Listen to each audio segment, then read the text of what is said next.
the Under Armour All-America Lacrosse Classic. The North All-Americans against the South All-Americans. Hi everybody, Scott Garceau and Mark Dixon with you from Johnny Unitas Stadium on the campus of Towson University. College's future stars are here tonight. It's the best of the very best and a big night for these young men. Well, it's well-deserved attention. It's the culmination, really a celebration of outstanding high school lacrosse careers before they move over to the collegiate ranks. North leads this series 4-2. Let's take a look at some of their impact players, Mark. Well, when you talk about the North, the first player we're going to focus on is James Pannell. You recognize the name. His older brother Rob, an All-American at Cornell. James is headed to the University of Virginia. He's an outstanding attackman. He can also play some midfield. He's very diverse. We got your defensive players here too, folks. Don't worry. Bobby Duvniak. He's headed to Harvard University out of Manhasset High School. A big defender, 6'3", 215, an excellent cover defender with superior takeaway checks. Well, the North leads the series, but the South won last year, and they've won 2 out of the last 3. How about their impact players? Well, when you talk about all-star games, you have to have scoring, and Patrick Kelly out of Calvert Hall is amongst the best. 44 goals, 41 assists, incredible balance for the North Carolina-bound attackman. And then you have the University of Michigan, perhaps the biggest story in Division I lacrosse. Brendan Gahn is the first University of Michigan Under Armour All-American. He is a 6'4" attackman, an excellent scorer. Well, let's meet a couple of the All-Americans. Joining us now is Booker Corrigan. Joined here with Dan Marino and Deemer Class, 2 of the great players in the Under Armour game. Dan, you're the goaltender at Garden City, headed to play at University of Virginia. How do you get your defense to come together under such short notice tonight? You know what, Book? I actually haven't really been doing a lot of the coming together aspect with my D guys. We've had 2 practices on Thursday, and we're playing with a lot of inhumane athletes out there. Bobby Duvniak, the Big Bear, and a few other of the boys and co. So, I mean, they've been talking and communicating real great, and I'm excited to play with them tonight. And Deemer Class, you're headed to Duke University. You were a multi-sport athlete at Loyola Blakefield. How important is that going to be as you excel at the next level? Yeah, playing football and basketball is definitely a big part of how I've gotten to be as an athlete today. Playing against a lot of great competition in the MIA conference, and it really helped my toughness and aggressiveness also. So it'll be huge going forward. Scott, back to you. 11 states and Canada represented. Back with the face-off next.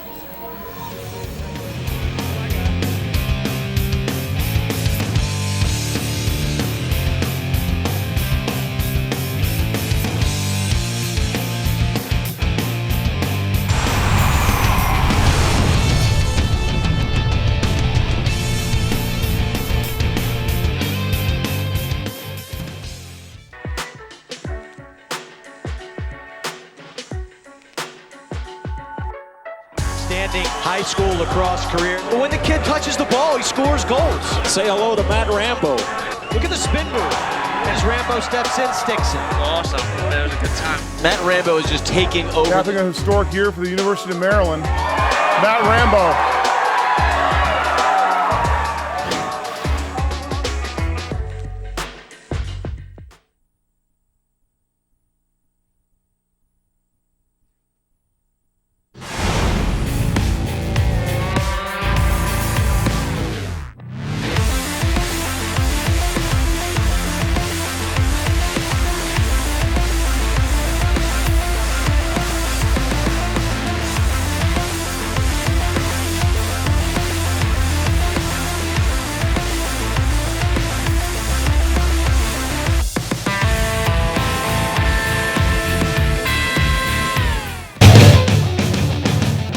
ESPNU's coverage of the 2012 Under Armour All-America Lacrosse Classic is brought to you by Under Armour.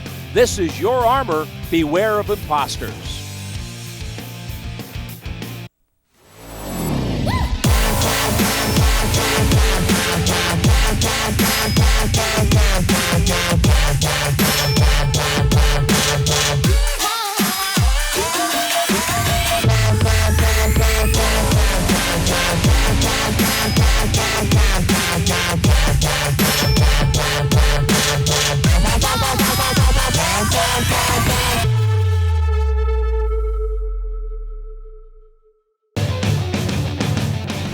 ESPNU's coverage of the 2012 Under Armour All-America Lacrosse Classic is brought to you by Under Armour.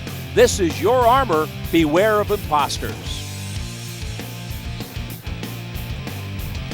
And we're underway here at Towson University, Johnny Unitas Stadium. Scott Garceau, Mark Dixon with you. It's the North against the South. The North in the dark jerseys, the South with the first possession of the game. North leads the all-time series 4-2, but it's a different cast each year, right, Mark? Yeah, it is, and this is a game for pride. These kids have had a lot of fun. A little tweak this year with the coaching staffs. You don't have current high school coaches. Instead, you have legends of the game. Jesse Hubbard, an All-American out of Princeton, is coaching up the North, and Ryan Boyle, also a Princeton Tiger, now an All-Star with the Boston Cannons. They will be matching wits and seeing who the smarter graduate of Princeton University is. Princeton against Princeton. And not much time. They get a couple of practices with these guys. They're all talented players and try to put together a little bit of a team concept, but you just let them play, right, Mark? Yeah, 2 practices. And they were both yesterday, Friday, one in the morning, one in the afternoon, and searing heat. 105 degrees. Here in Baltimore over the last couple of days, so you can imagine even those practices were cut a little short. South with possession. Kind of looked over some of the scores over the years, and you know, you could have anywhere over 30 goals combined in this game, and I think the low might have been 21. I think there was a 12-9 game in there, so you're going to see that. There's your scores. You can see when the South wins, it's typically close. The North has blown the South away as we have our first flag of the evening. Ball still in possession for the South. They'll be mixing and matching lines throughout this game. Spencer Parks with it on the wing. He's headed for North Carolina. A heavy presence of future Tar Heels in this game. Shot sails wide, and now we'll have the penalty assessed. There's Bobby Duvniak. We highlighted him in our open. This is a guy who's big, strong, and powerful, headed to Harvard University. And when you look at that Harvard defense now, Duvniak coming in as a freshman, 2 sophomores to be, Steven Chehelka, Brian Fisher. You have Jason Gonis as a senior, so a young but very talented Harvard defense in 2013. Dan Marino between the pipes for the North. He's out of Garden City High School in New York, and he'll play his college lacrosse at Virginia. He'll be tested here, extra man for the South. Looks like the South is just using the players that were on the field in that 6-on-6 set. No special man up unit. Pretty goal right there. Spinning was Ryan Brown. From the ground, he puts it upstairs, and the South is on the board. Ryan Brown is a scorer, plain and simple. The Calvert Hall graduate. Look at the stick fakes. Gets his defender just a bite ever so slightly to his right. Brown turns back and fakes low, shoots high. Marino gets caught guessing. Ryan Brown, a monster season for Calvert Hall. MIAA champions, He is headed to the Johns Hopkins University. There's a lot of A's in there, no matter how you cut it. Alphabet Conference. So the extra man goal and the face-off win for the North.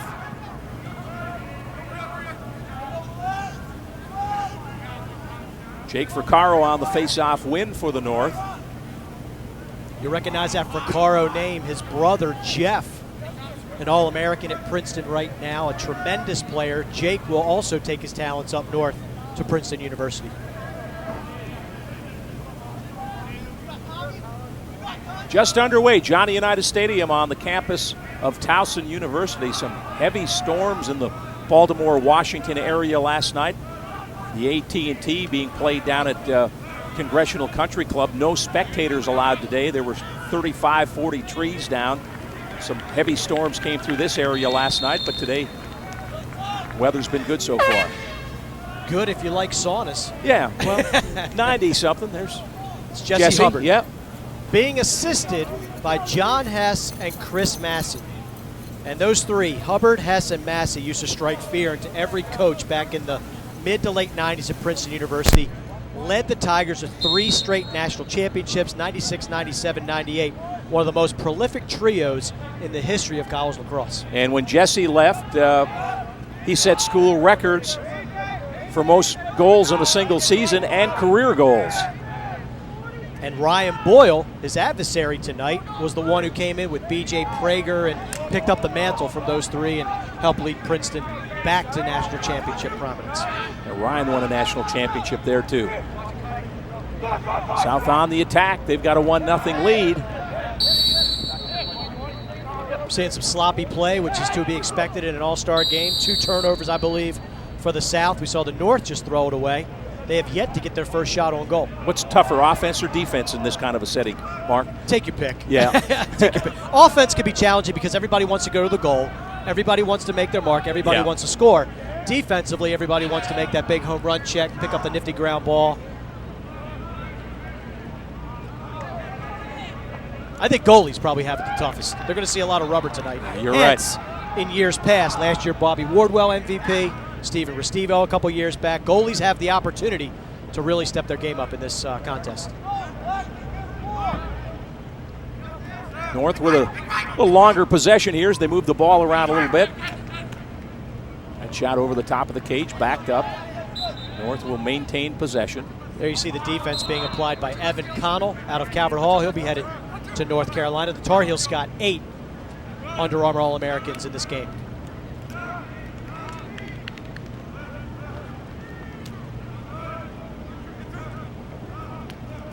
It's West up on top, left-hand shot. On goal. And here comes the South, trying to add to a 1-0 lead. Nice save. That was Alex Joyce. He's out of the Landon School. He'll stay in the D.C. area, headed to Georgetown University. Nice save. That was a nice shot. I believe it was Henry West that uncorked that. West is out of Darien High School in Darien, Connecticut. He's headed to Cornell. And there's a shot and a score. Tony Britton. Check it at Spencer Parks.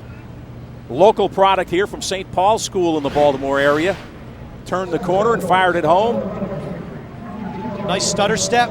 Gets his defender to commit. And again, Marino beaten high.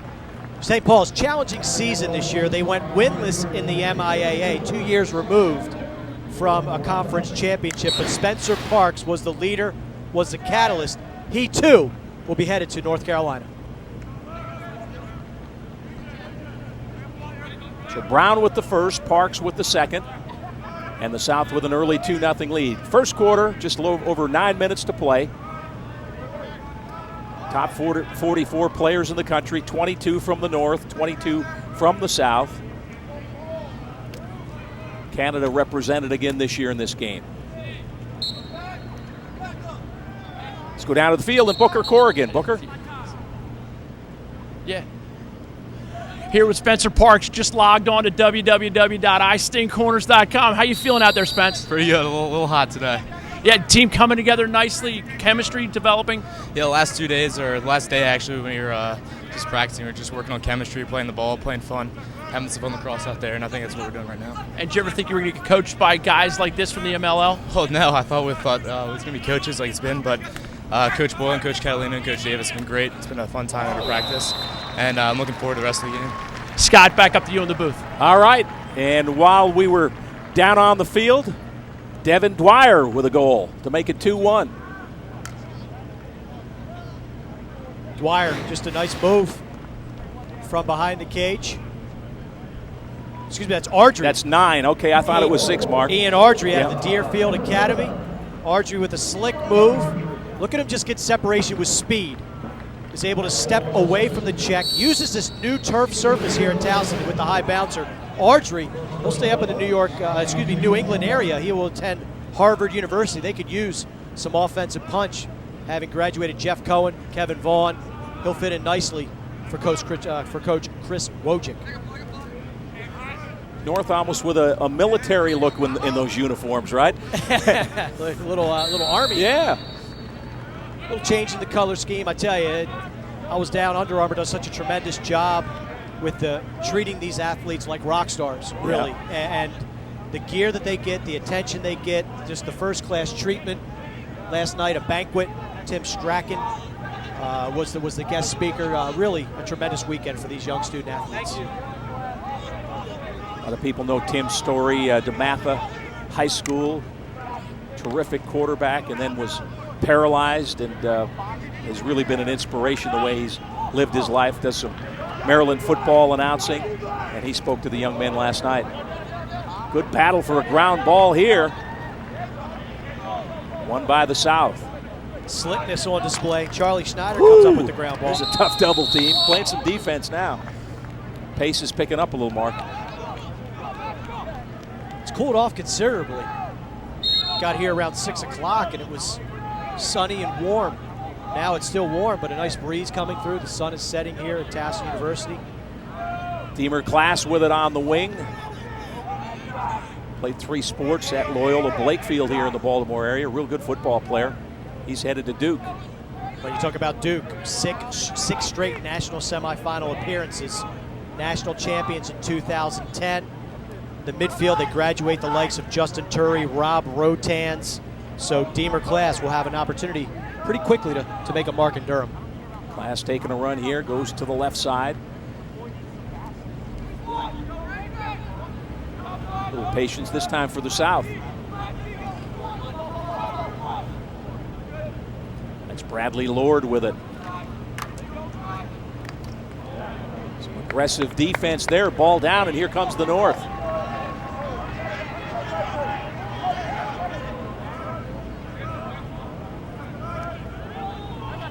South on top, 2-1, a little over 6 minutes to play, first quarter.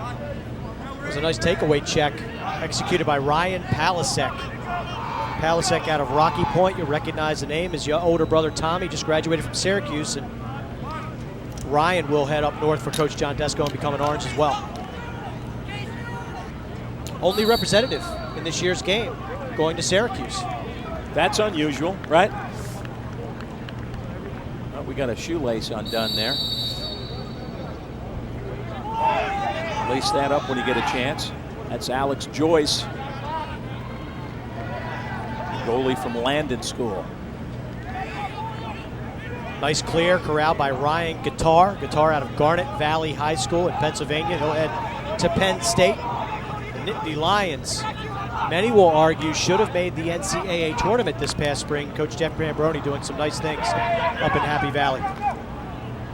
Coming back for seconds, Ryan Brown, who already has 1 goal. Couldn't tell if that was a save or the first one was off the pipe. Deep rebound, and he fired it back. It's an all-star game. Give him a save. Yeah, right. This is Lord behind the cage. See his quickness. Back to the left hand, and he scores. Well, saw the quickness from Bradley Lord, one of that pack from Conestoga High School in Pennsylvania. What are there, 4 players from Conestoga here, Mark? 4 players. And look at these moves behind the goal. Remind you of anybody? I'm going to say it's a la Jimmy Bitter, the freshman for North Carolina. Look at Lord, change of direction, just a sliver of area to shoot, and he sticks it past Dan Marino. Lord will be headed to the University of Maryland to play for Coach John Tillman. And nothing new for him scoring a goal this past season. 40 goals, 37 assists. Terrific lighting it up. There's another ground ball win. Here comes the South. Shot wide to the left side as Jake Mathai goes tumbling after the shot.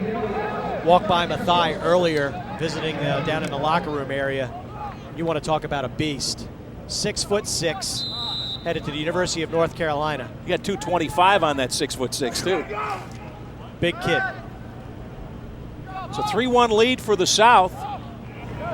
North with possession now as they'll try to clear. 4.5 minutes to play here in the first quarter. Our 2012 Under Armour All-America Lacrosse Classic from Johnny Unitas Stadium on the campus of Towson University.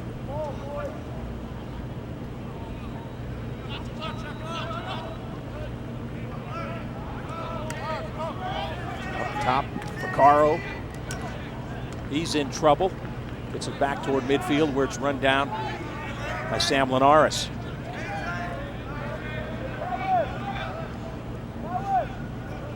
Yeah, Linares will be headed to Hofstra University. And a nice job there, Sammy Davis running through the defense and scoring. Sammy Davis, 20 goals, 10 assists, and 27 ground balls this year Played at the Governor's Academy in Pittsfield, Mass., and he's headed to Penn State where he'll study communications. Sweet move. Sammy Davis, the Candyman, delivering a beautiful run, shot on the run. Look at the speed that Davis and the separation that he got. He will be a welcome addition to the offensive core up at Penn State. So the lead cut to 1. South back in possession.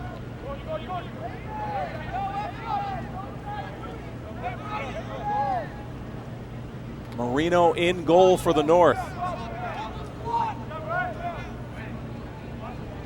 He'll be relieved in the second half. William Ryan, the other North goalie, and coach is saying they expect to play both guys about half the game.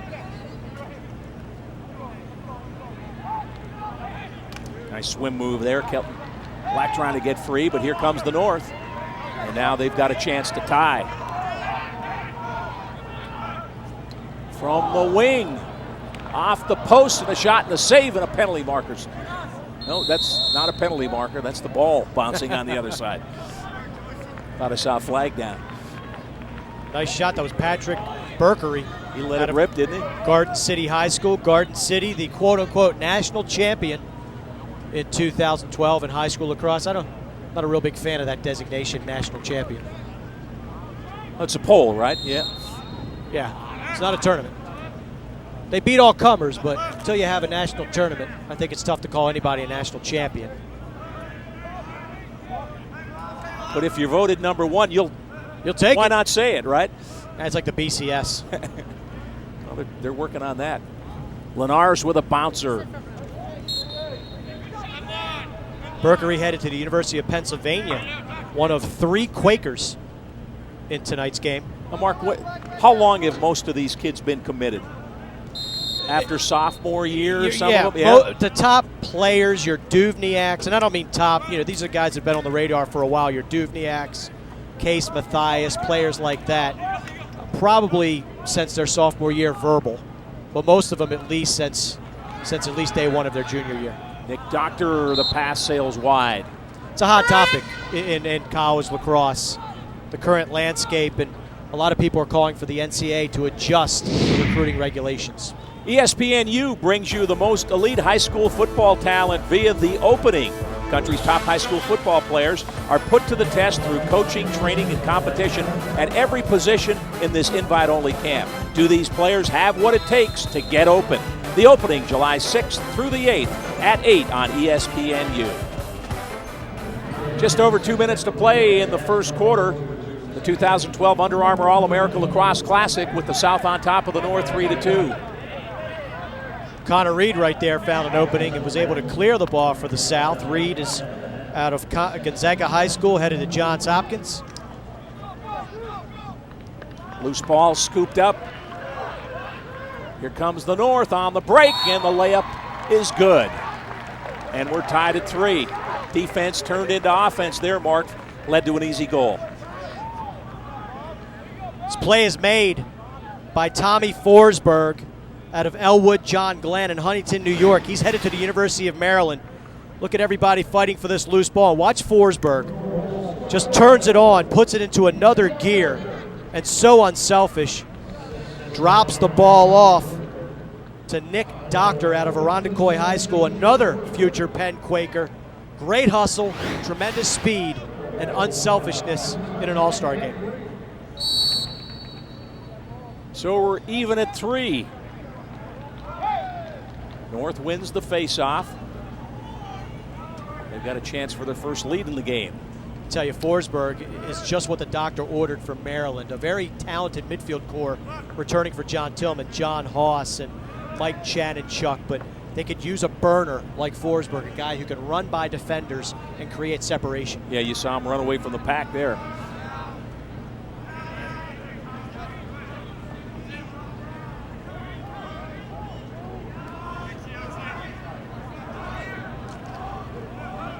Froccaro back to the weak side. Davis shot on goal and the save made by Alex Joyce. Oh, and then they get careless on the clear. Pass sails out of play. Possession to the North. There we get a good look at Alex Joyce, and a lot of head scratching. You talk about Georgetown over the last couple of years. Really have fallen off the radar. Didn't make the Big East postseason tournament this year. So a player like Joyce, you hope they can come in, give the Hoyas a shot in the arm and get back to elite status. A two-time All-Metro pick in the D.C. area. He's also an All-Metro pick in hockey where they won a state championship. It's what you're going to hear, I think, throughout the evening, Scott. Multi-sport athletes. Absolutely. You listening, parents? You listening, kids? You listening, coaches? Multi-sport athletes. Yeah, you look down the roster, and we've got the bios on these kids, and most 2, 3, some even 4 sports. Just stress that with the specialization that's harped on these days of playing only soccer or only baseball, only lacrosse. Play multiple sports. So Sam Rohr's quickness there. Final seconds here of the quarter. 10 seconds left. Good first quarter, as you said. Started off, looked like a little sloppy, maybe a little nerves, feeling each other out. Now settled down a little bit. You know, you work your way in. You've been sitting around all day waiting to play.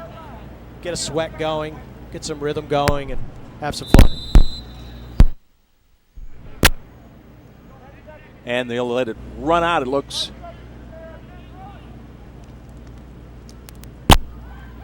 That's going to do it. So the first quarter of the 2012 Under Armour All-America Lacrosse Classic is in the books. North and South are tied at 3 after 1.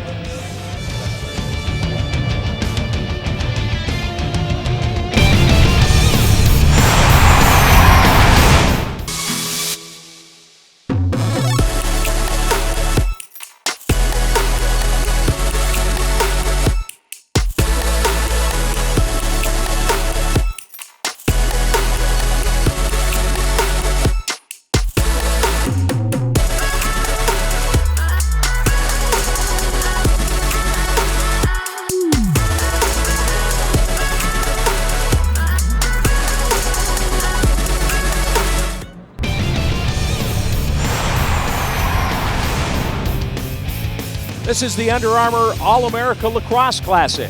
After 1, we're tied at 3. Here's some of the numbers after the first quarter. Pretty close. When you look at everything, face-offs looks like the North controlling, and they control another one. But look at the turnovers. That's what you get. If this was a college game, I think we'd be looking at some pretty frantic head coaches, but on pace for 30, 28, 30 And as turnovers. we were looking at those stats, there was another turnover. As we said, just 2 practices yesterday. Got them together for a little workout in the morning, a quick luncheon, and then back for an afternoon workout. So Ryan Boyle coaching the South and Jesse Hubbard, head coach of the North. Not a lot you can teach in that period of time, but you got some special players here. They're all very good stars on their high school teams. You kind of roll the ball out and let them play. Maybe an EMO play here, maybe a pick and pass play, but other than that, you just let them get out there. Into some heavy traffic. That was Bradley Lord. Ground ball still not controlled. Lord got a stick on it, swimming out of traffic. Nice play there. And the pass in front, the score. Wow, Connor Reed set that up. Beautiful play, won the ground ball, and then made the great assist pass. As we mentioned, Connor Reed headed to Johns Hopkins University. Look at the ground ball scrum. Towson, the pools are open this late. It's hot. Dish across the face of the goal to his future teammate at Homewood Field, Ryan Brown. And Brown knows what to do with it when he gets the ball on his stick. Deposits it behind the goal. But nice athletic play by Connor Reed to get out of trouble. Play of the game so far. That was a great ground ball. Fought through all that traffic. Here comes the North. There goes the North. Here comes the South. Bounce passes might look cool, but they never get through. Sam Rohr gets double teamed, ball down. Heads up. Some banging going on out there now. Ball still not controlled. That's the interesting thing, Scott. We've done a number of these games, and the physical play that we've seen the last couple of years. Competitors, they're playing, right? Scott Garcone, Mark Dixon with you. It's the Under Armour All-America Lacrosse Classic from Johnny Unitas Stadium here on the campus of Towson University. 7th annual. North leads the series 4-2. Early second quarter with the South up a goal at 4-3. North in the dark jerseys.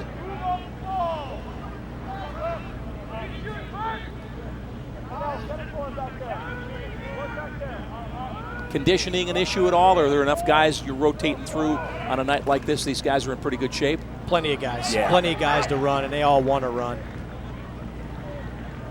Here comes Lord again. He's been active.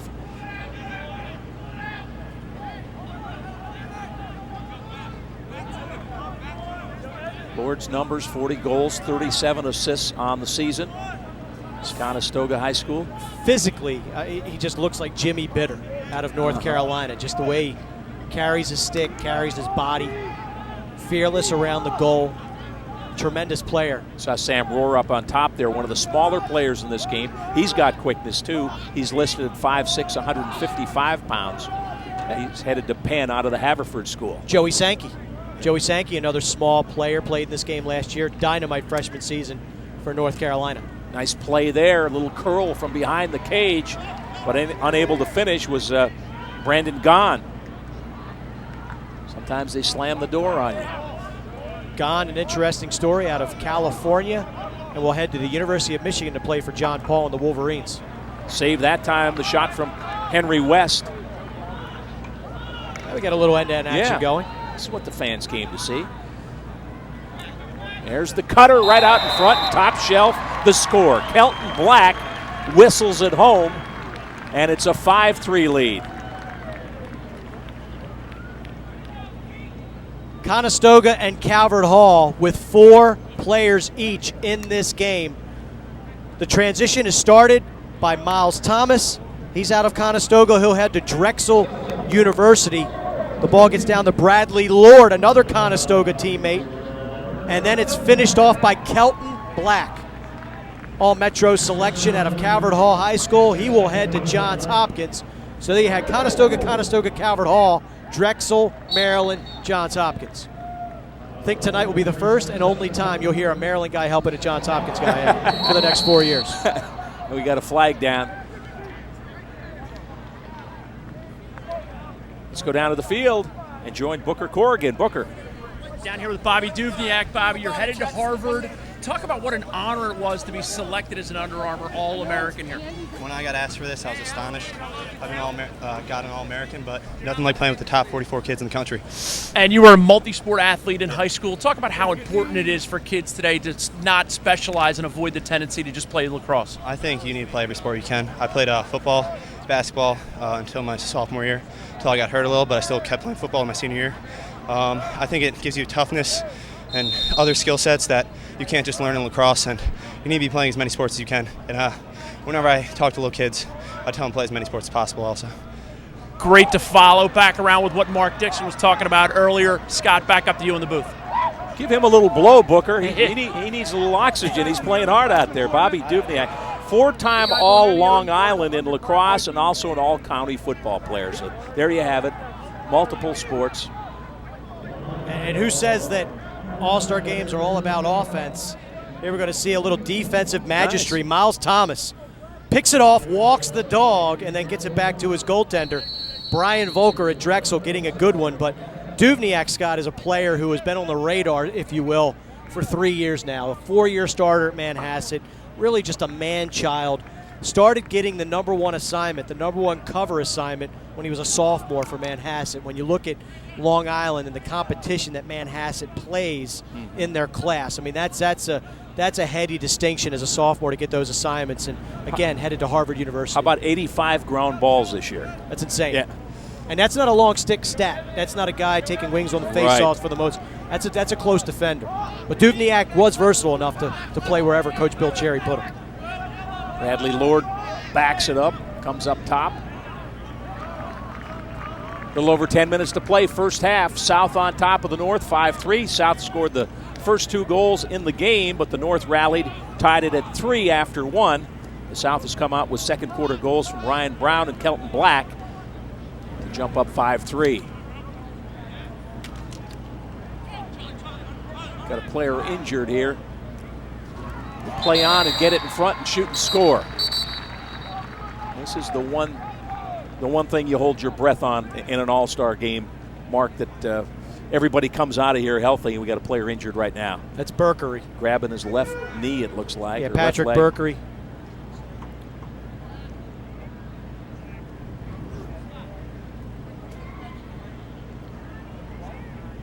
Here we're going to see the goal. That's Schneider, Charlie Schneider, wheeling his way out.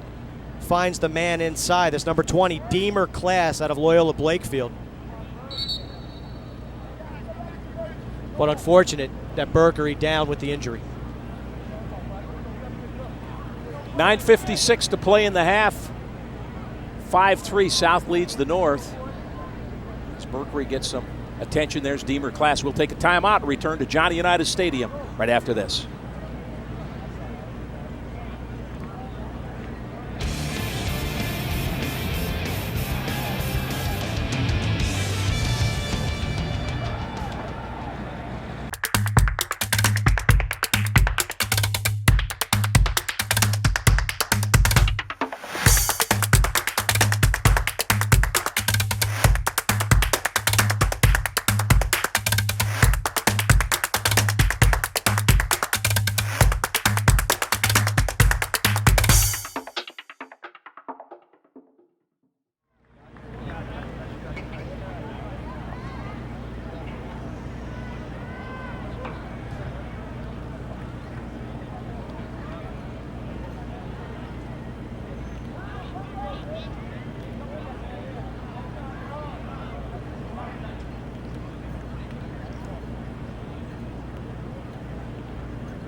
South has scored 3 unanswered here in the second quarter. They lead the North 6-3. Under Armour Excellence. These are the 2012 USILA award winners, all former Under Armour All-Americans. The Enders Award, the National Player of the Year, Peter Baum. Turnbull, Attackman of the Year, Steele Stanwyck. The McLaughlin, your Midi of the Year, C.J. Costabile. Smizer, Defender. Tucker, Durkin, and the Kelly Ward, your Goaltender of the Year, John Kemp of Notre Dame. So just a sampling, Scott, of the impact that these athletes have on the collegiate game. Trail check there, knocks it loose. North has possession. So South, after the North scored a couple of goals to tie it at 3, they've run off 3 goals here in the second quarter to go up 6-3. And you have to think that some of these players, we're looking at Dan Marino in goal here for the North. Rob Fortunato graduates for the University of Virginia. Marino will have an opportunity to start as a freshman. Duvniak probably will start as a freshman at Harvard. The list goes on and on and on. 8 of the 12 first-team All-Americans, Scott, 2012 in Division I men's lacrosse, former Under Armour All-Americans. Yeah, these are the stars of the college game tomorrow that you're looking at here tonight.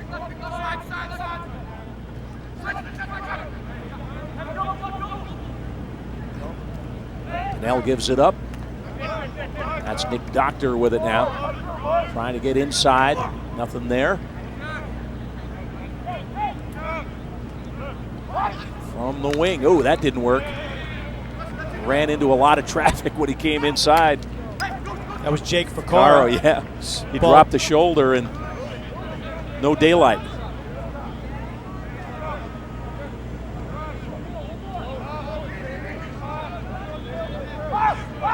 Edmonds up top, runs into some traffic. Inside the left-hander.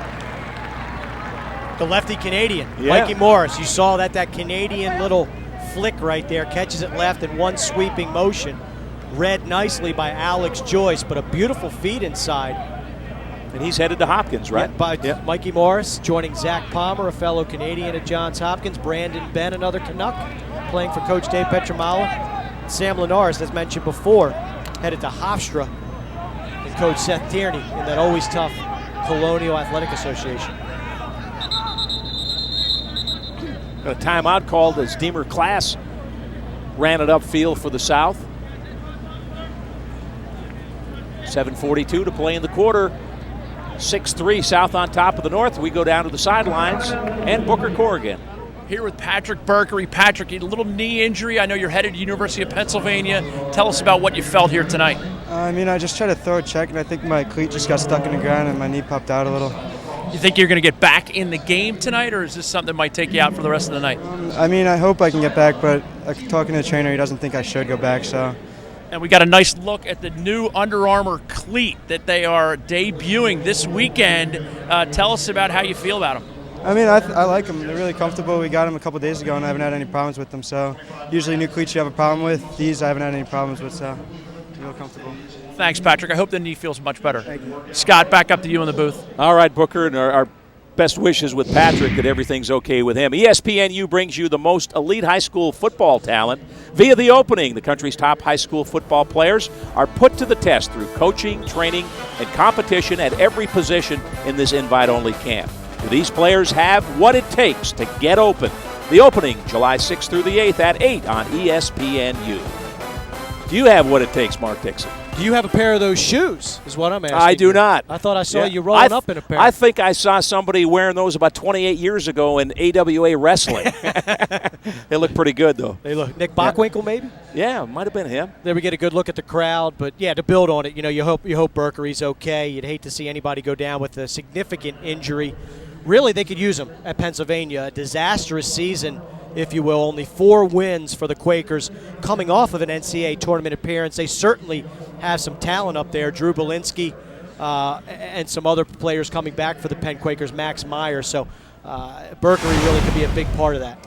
All right, here's your college commitments, and you see a lot of blue, Carolina blue at the top of the leaderboard there. Carolina in 2013 will have 23 Under Armour All-Americans on their roster, yet they haven't made championship weekend since 1993. There you see the Virginia.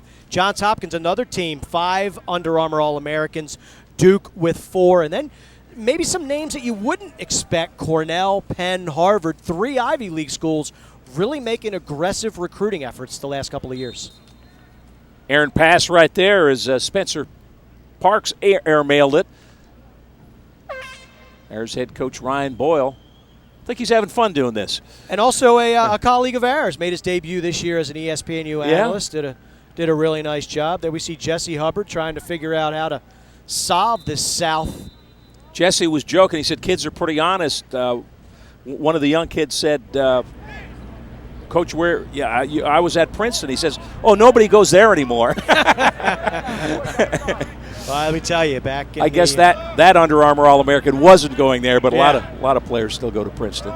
Yeah, well, the Princeton Tigers under Chris Bates made the NCAA tournament this past season, but they lose a lot, especially on the defensive end. Tyler Fiorito, the goaltender, John Cunningham, the long stick midi, and Chad Wiedmeyer, close defense. And there's a goal right there. Henry West, Henry West on the run, fired it in.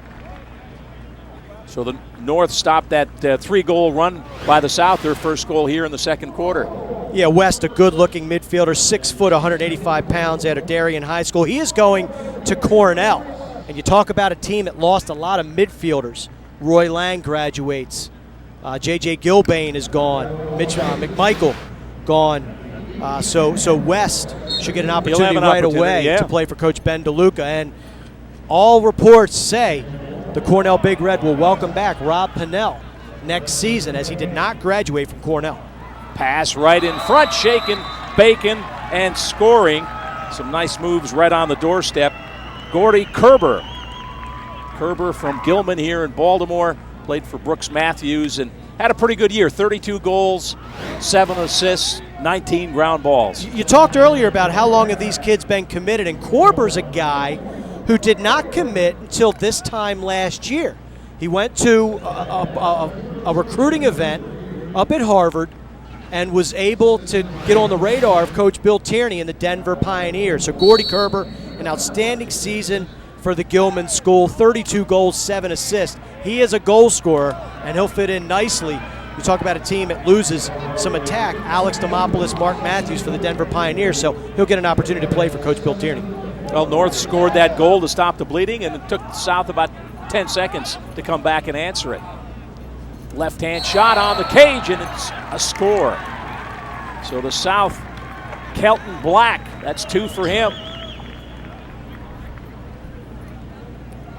A lot of people will remember the name Black at Johns Hopkins. Dave Black, an All-American defender back in the early 80s. This is his son, Kelton.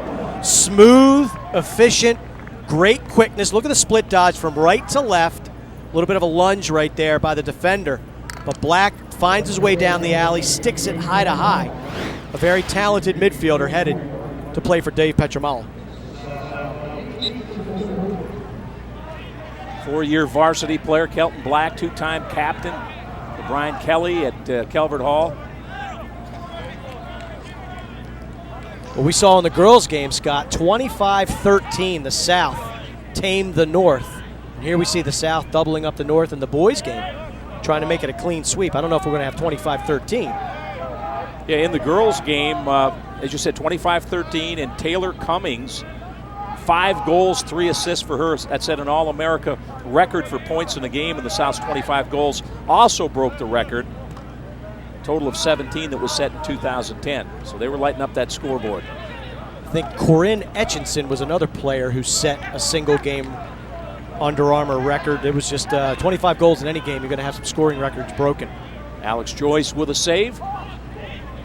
8-4 South, second quarter. A little over 5 minutes to play in the half. Cummings, by all accounts, the #1 recruit heading into the collegiate ranks next year. She'll play for Kathy Reese down at College Park. The Terrapins losers in this year's national semifinal to Northwestern. So the Terps looking to get back to the promised land. And we'll visit with her at halftime.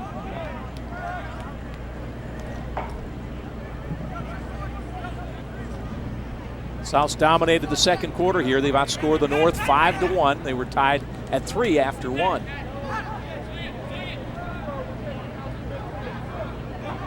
Thigh gives it up. Nice move there. Left-hand shot wide of the mark. One player we haven't talked about a lot is number 3 in white, Case Mathias, an attackman out of Darien, headed to Duke University. He is arguably the #1 recruit heading into the collegiate ranks next year. Little banged up. Wasn't expected to play. It's great to see him out there, but he's had some injury issues giving it a go here tonight. And Mark, we should point out that there were a few other players selected All-Americans, but they're involved in the representing the USA in the under-19 tournament. A couple years ago, we had some guys that missed this game due to that commitment. Steele Stanwyck amongst them, and had a pretty good college career. Yeah, so he's a pretty good player, isn't he? Heard something about him. Battle for a ground ball. North wins the battle. North could use a little spark here. It's been going the South's way. 3:58 left in the half. Yeah, you mentioned some of those kids, Scott. Michael Tagliafieri out of California. He's headed to North Carolina. Matt Florence headed to the University of Virginia. And Brent Armstrong out of St. Stephen's and Agnes, another Carolina-bound player. They are all missing this game due to their under-19 U.S. commitment. Good drive to the cage there, and Dwyer has his second goal. Devin Dwyer out of Garden City, New York. Garden City High School. He'll go to Harvard. Nifty move underneath. Dives away from the crease. Very smart play by Devin Dwyer. Gets inside of his man. No dive, potential dive violation. When you mention Jeff Cohen, graduated from Harvard this past spring. Devin Dwyer, a great Dodger, joining some of those talent. Explain the rule on the dive. Can't leave your feet. Can't leave your feet voluntarily and land in the crease. By diving away from the goal, he stays out of the crease, stays out of harm's way. A little different from the pro game, right? Where you're going to see guys diving, flying, jumping over the goal, into the goal, around the goal. And I think there's a good reason for the rule, right? It's a There safety is. issue. I'd like to see the dive come back. I was actually officiating a high school tournament earlier today, and a guy had a beautiful dive from behind the goal. It's no goal in the crease because he voluntarily went in on his own, but it's a beautiful play. The kamikaze moves are kind of gone that you had that mandated that rule. Guys going it, just diving to the goal at goalie's knees, and more it's more the guys coming across the face of the goal and diving from behind to get in front. And then typically those plays are away from the goalie. Case Mathias with the behind the back shot. Hustle for the ground ball. Rake back into play. Nice job. Yeah, there we see Mathias. I mistakenly said he's in white. He's a man in black tonight. Yeah. And just a really slick player headed to Duke University. Reminds me a little bit of Jordan Wolf, another small little water bug they have down there, second-team All-American. Edmund shot wide. 2.5 minutes to play, first half. There we get a good look at Mathias.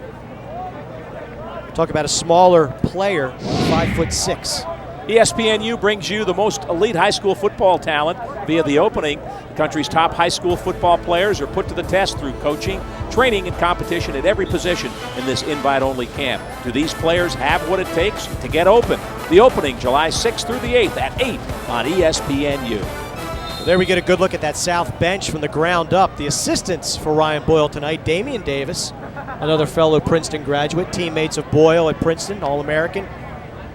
And the only fly in the ointment, Grant Catalino. How did he get in there? Out of Maryland. Yeah. I tell you, I brought some terp with all those Princeton Tigers. I brought my kids down yesterday and a couple of their buddies to watch the underclass games, and Catalino had them mesmerized. 6'5". What a nice defensive play that was. Catalino having an outstanding pro career right now for the Long Island Lizards. That was Evan Connell on that strip. Nice hustle. A little floor burn there, a little rug burn.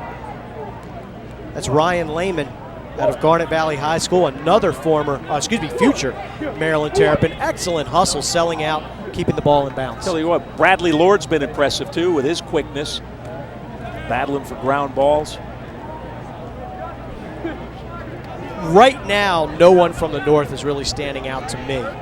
3 players from the south that I've been really impressed with: Kelton Black, Tommy Forsberg. Forsberg is from the north. He has impressed me. But Miles Thomas, the long stick midfielder from the south, also impressive so far this evening. Sam Rohr getting plenty of attention. I'll get it right by the end of the broadcast. The white, black, hey, we haven't north, had a lot south. of time to spend with these guys, Dixie. There's a bouncer wide of the mark. Did have lunch with him yesterday, right? Wouldn't miss that. Tell you, it was efficient this year. Normally, the barbecue was good. Those kids drinks were cold. Those kids were in and out quickly. Corrigan Sports doing a great job putting this event on. I know we'll talk to Lee Corrigan later on in this broadcast, but some weather challenges for those guys. That storm kind of knocked their operation out. They were out here 2, 3 o'clock this morning getting things organized for their day. Lord from behind the cage. Here comes the double team. Pretty aggressive defense there. That's Duvniak. That's why he's one of the best. You can see left-hander shot and the score. Nice move there. Sam Rohr found some space and whistled the left-hander home. Rohr out of the Haverford School. Look at the quickness. Can't go for the head fake. Watch the jersey. Rohr gets inside of the defense. Nice split. And look at the shot placement. Offside shoulder. Marino stepping to his right. He puts it to the left. Rohr will join Coach Mike Murphy up in Philadelphia next year. He's headed to the University of Pennsylvania. Another multi-sport guy, Dixie. Going to major in engineering there, but he played hockey and soccer as well as lacrosse in high school. 5'6", 155 pounds. You don't have to be 230 to play this game. No. But if you are a little smaller, it really helps to have quickness like Rohr just demonstrated. Yeah, that small and slow will never get you there. I know that one. 20 seconds left. We got a timeout. There's Rohr. Big heart and a lot of quickness, making an impact in this game. And I'm sure he'll make an impact when he heads to Penn.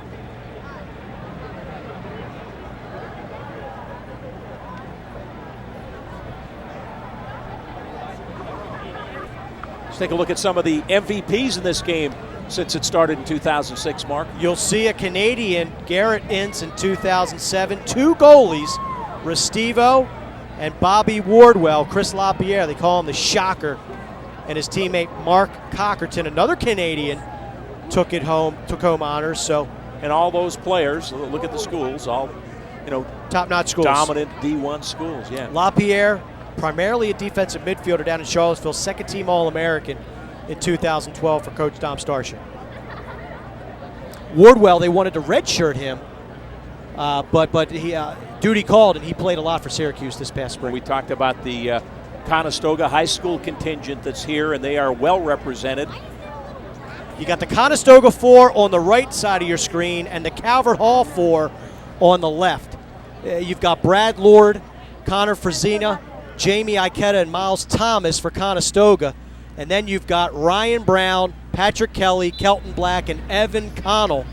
Would have helped if they were one was north, one was south. That's half the team right there. 8 out of the 22 players from the south represented from Conestoga and Calvert Hall. They played early season. Conestoga beat the Cardinals. I believe that game was in Baltimore. Okay. I think it was a 1-goal game. But Conestoga had an excellent season. I think they finished 9th nationally. We'll look at the top 20 later in the broadcast. Calvert Hall finished 2nd nationally, according to the voters. Final seconds now, the first half. Where is it?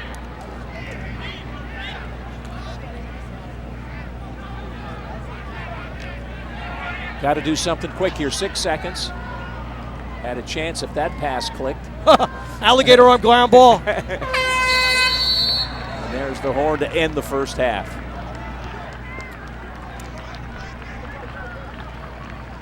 Good second quarter for the South after a 3-3 tie after one.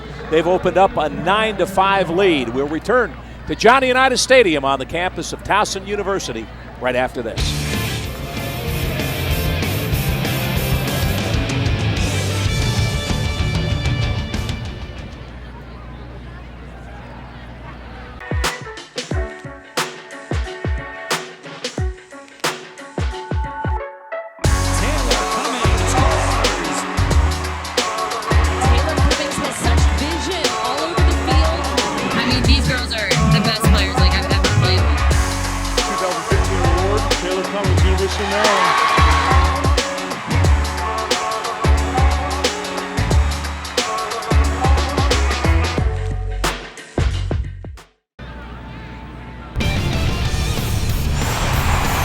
This is the Under Armour All-America Lacrosse Classic. We're at halftime. South leads the North 9-5. We go down to the field where we're joined by Booker Corrigan.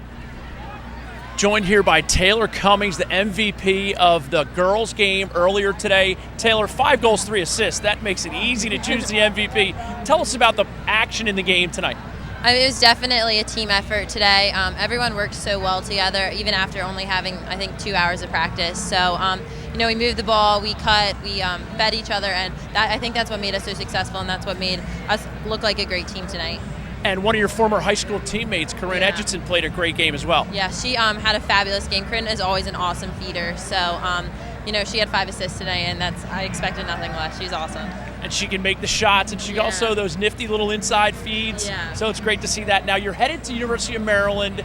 You feel some pressure to find a way to assimilate into such a predominant program?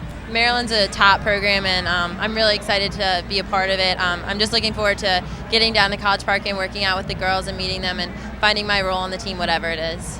And now, one of the themes for tonight has also been the multi-sport athlete. You've done a number of sports in your high school career. Tell us about the effects of those and how great it was as an experience. It was definitely an awesome experience to play soccer, basketball, and lacrosse at McDonough. I think it taught me different things that would help me apply it to lacrosse. definitely the footwork in basketball and then the conditioning in soccer were definitely helpful. But it taught me to be a good team player, and it taught me to work well with others. So I'll definitely carry that with me throughout my life. It's great to see Taylor Cummings combining with her former high school teammate. Taylor walks with the MVP trophy. Big night, 5 goals, 3 assists. Scott, let's go back up to you in the booth. All right, thank you, Booker, and congratulations to Taylor. I'm sure they're anxious to see her do her thing at College Park. McDonough, such an outstanding program, undefeated this year, and she's heading down to Maryland to try to get the Terps back into that national championship arena. South leads the North 9-5 at halftime. We'll return to Johnny Unitas Stadium right after this.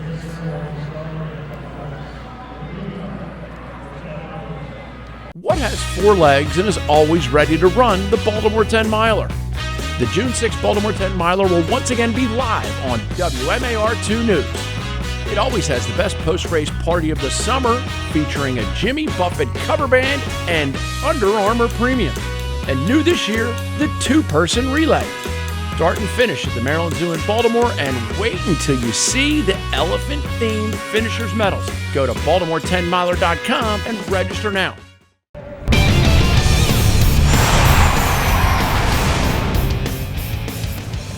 South leads the North 9-5. We're at halftime here of the 2012 Under Armour All-America Lacrosse Classic. North leads the all-time series 4-2. Let's take a look at some of our first half highlights. South got on the board first, Mark. Yeah, it didn't take long. Spencer Parks pulling up. Nice shot right there. That was after Ryan Brown had scored an extra man goal for the South. And then the North answered. Ian Ardrey out of Deerfield Academy up in New England. A little sweep shot, establishes some position, some space, and gets the North on the board.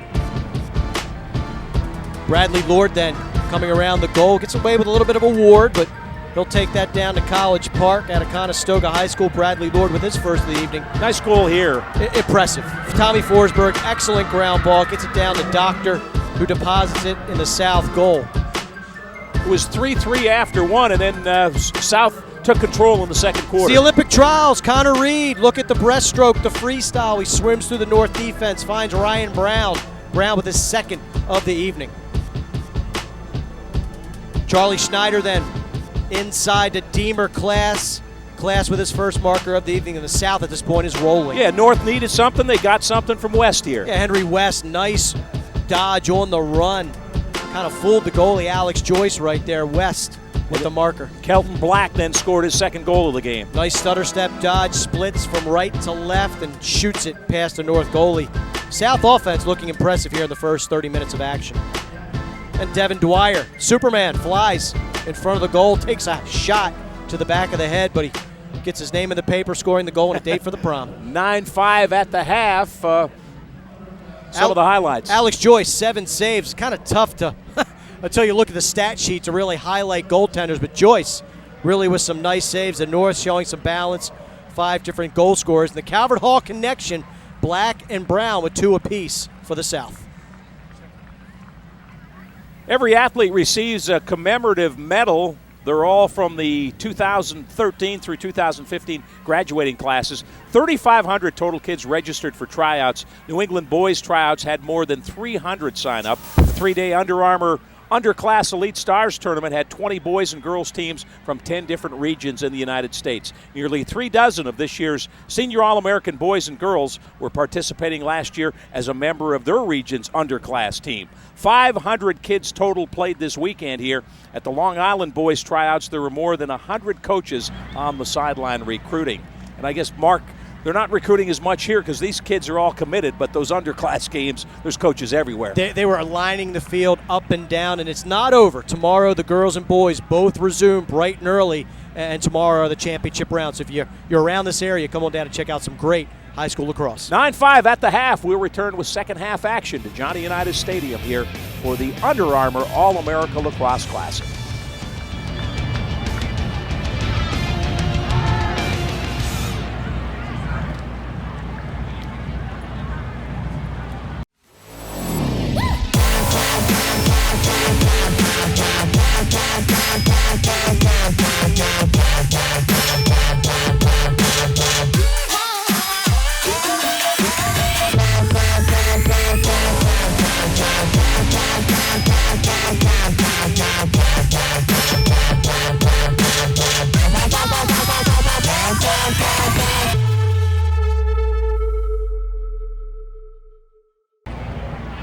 This is the Under Armour All-America Lacrosse Classic. Let's take a look at the Under Armour High School Power Rankings. Mark, you referred to this a couple of times in the first half. Garden City is your quote-unquote national champion. We're seeing many of the Garden City players in this game. Calvert Hall, number 2, MIAA champions. And you got West Islip, Gonzaga winning that DC Catholic League Conference. St. Anne's down there, Salisbury School, Deerfield, Haverford, Conestoga, Chaminade out of Long Island. That's your top 10. Look at the bottom 10. Irondequoit in there. Loyola Blakefield lost in the MIAA championship to Calvert Hall. Darien, Connecticut, Case Mathias representing the Blue Wave here tonight. La Costa Canyon, California, 22-1. So some outstanding high school lacrosse programs. And there's your Under Armour Inside Lacrosse. The final top 20, Scott. You can rest easy now. It's been decided. Well, yeah, you mentioned Calvert Hall up there, and they're having a pretty good night here as they have the only multiple goal scorers in this game, and Kelton Black and Ryan Brown, 2 Calvert Hall products that each have 2 goals here in the first half. Yeah, and really, you know, the top 20, it is what it is. You play who's in front of you. You don't really have a national tournament to determine a national champion, so to speak, but these programs, outstanding lacrosse players, great coaches behind these programs. And our man down on the sidelines is Booker Corrigan. He's enjoying the heat down there tonight. Definitely enjoying the heat. Joined by John Hess. Great honor for you to be with Jesse Hubbard, Chris Massey, one of the great attack units of all time back in the Princeton days. Yeah, well, you know, these types of games, trying to figure out how to play together, everyone's a star. That's one thing that we did well. We got out of each other's way. That's something we were preaching just now at halftime. Be a role player, and that's something we had a feeder, a dodger, and a shooter, and that's what we did well, and that's where we had success. And you're referencing those Princeton teams, 96, 97, 98, three-peat. Gotta love being together with these 3 guys again. Yeah, I mean, we're teammates, and we'll always be teammates. Teammates and best friends, and now we're doing it on the sidelines again. Back up to you, Scott and Mark in the booth. All right, Booker. Feeder, dodger, and a scorer. That sounds pretty simple. Tremendous. Jesse Hubbard, 96 national championship game, scored the game winner in overtime against the University of Virginia. And our hearts go out to Chris Sanderson's family. Chris Sanderson was a starting goaltender for Virginia on that occasion. Just passed away this past week, brain cancer. A goalie for Team Canada. Just an outstanding spirit, great player, but an even better person. So our condolences go to the Sanderson family. But those Princeton attackmen, Scott, they were ones for the ages. They rewrote the record books for college lacrosse.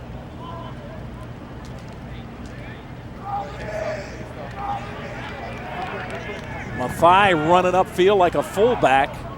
Head down and don't get in my way. 6'6". Headed to the University of North Carolina. See the determination who's coming out of there. It's tied at 3 after the first quarter. South with a 9-5 lead as we start the second half. South in possession in the light jerseys. North in the dark. North leads the Young series here 4-2, but the South won last year and they've won 2 out of the last 3.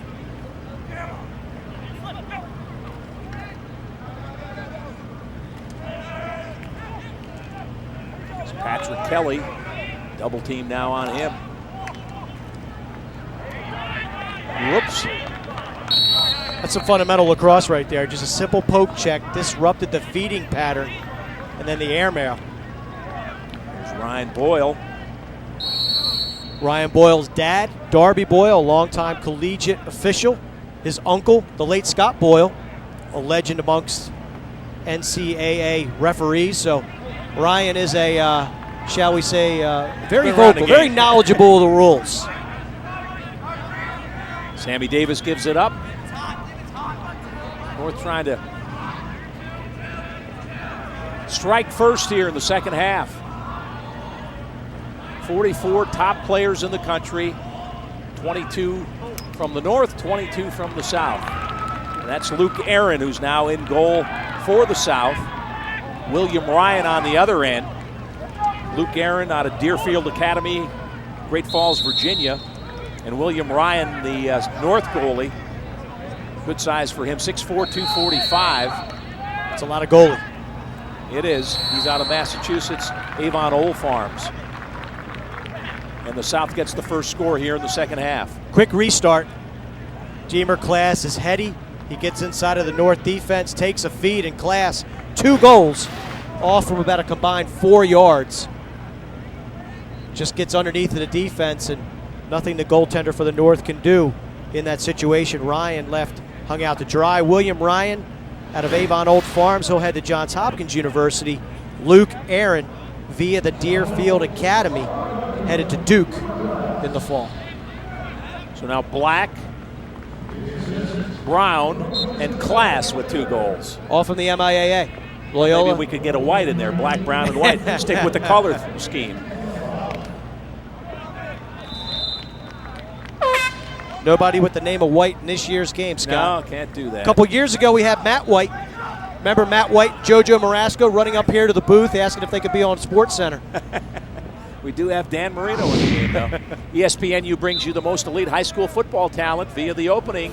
Country's top high school football players are put to the test through coaching, training, and competition at every position in this invite-only camp. Do these players have what it takes to get open? The opening, July 6th through the 8th at 8 on ESPNU. Bouncer wide right. 10-5, South on top of the North. Early second half here at Johnny Unitas Stadium. Sam Rohr with that last shot, showing he is not bashful, taking the ball to the cage.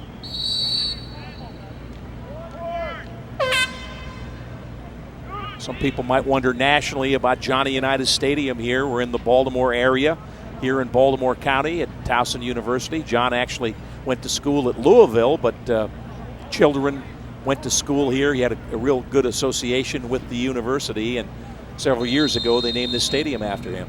He was here for the dedication. Yeah, an absolute legend in the Baltimore area. Took a real affinity for the Towson athletic program, the Towson community. Never forget 9/11/2002 when we lost John Unitas. Later. Palasek running end to end and dives in front of the crease. Talk about Baltimore sports legend, Scott. Tonight, the unveiling of the 7-foot statue of Earl Weaver. Yeah, earlier today, yards, right? Yeah, had Earl on our radio show yesterday. Still great at, I think it's 82. Still has that fire in his belly. How about Jake Mathai right there running the ball out of bounds in the sport of lacrosse? When you're closest to the sideline or end line, when and where the ball goes out of bounds, you win possession for your team. So Mathai saw his future coach Joe Bresci prior to coming on the air tonight. 8 Under Armour All-Americans represented, headed down to Chapel Hill. 7 foot tall, though, seems a little high for Earl. Yeah, he grew a couple of feet. I tell you, man, he used to make me laugh when I was younger. His arguments with the umpires, kicking They're dirt. classic. Jim Palmer and he had some great sessions back and forth. Oh, nice goal there. The dive and just floating it out with the right hand.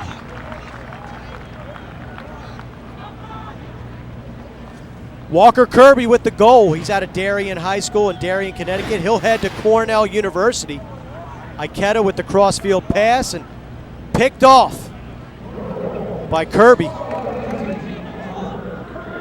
And he just sticks it into the goal. It's an all-star game. I think they let him get away with a dive there, Scott. Got a little crease there? Hey, it's all right. Kirby, the long stick midfielder, headed to play in Ithaca, New York for Coach Ben DeLuca and the Cornell Big Red. Disappointing end to the 2012 campaign for Cornell. Lost their last regular season game to Princeton, and then they were knocked off by Yale in the Ivy League tournament. North regains possession. They're down 4.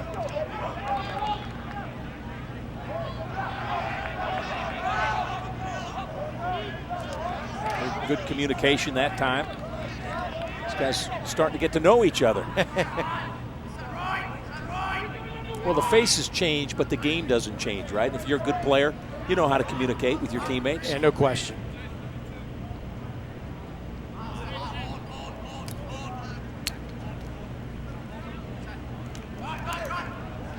Connell nowhere to go. Pass in front behind the back shot is knocked down. That was Zack Wood with the wraparound. Wood out of Aurora, Illinois, headed to the University of Virginia. And the coaches were talking about his shot practice. They said he's got a cannon. You're right. Zack Wood is 6'3", 200 pounds. How about his season? 81 goals, 48 assists, 96 ground balls. That's a career. Woo. He can light it up. When you talk about Virginia, that's a team, you lose Steele Stanwick, you lose Chris Bocklett on the attack, you lose Colin Briggs up at the midfield. Not a very deep Cavalier team, but a very talented one. And I think this infusion of young talent will be a real shot in the arm for Dom Starship and his Cavaliers. Well, both of them saved it, but they left it for the South guy. They lost. Gift wrap, Kelton Black picks up the equipment and sailed out of bounds about 10 yards. A great hustle by Pannell and Walker Kirby.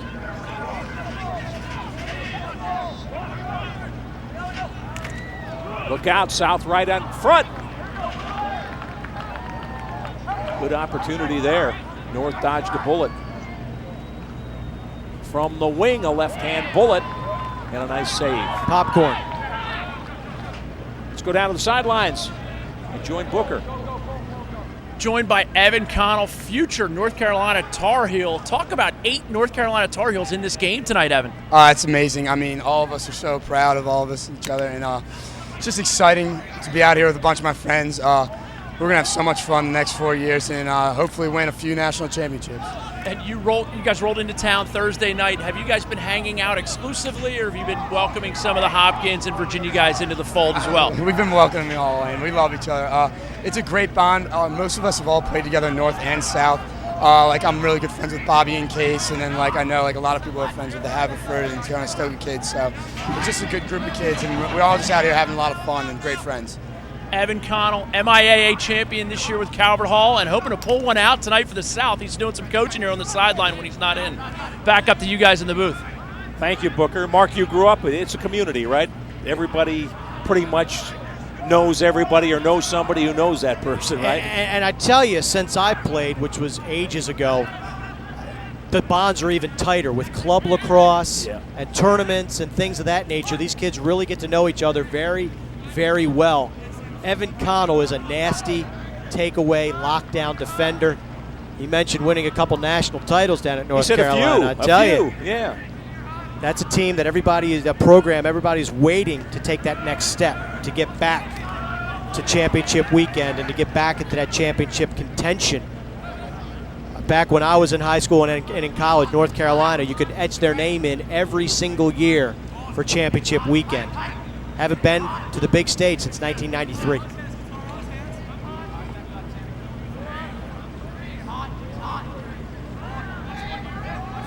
North down 4 goals with possession. Low left-hander sails through. That was Mikey Morris, right? Yeah, Morris. He'll drop down. Headed to Hopkins, that Canadian stick work, that Canadian quick hands.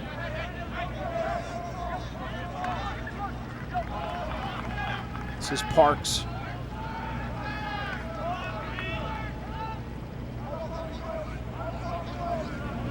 About 6.5 minutes left, third quarter. Scott Garceau, Mark Dixon with you.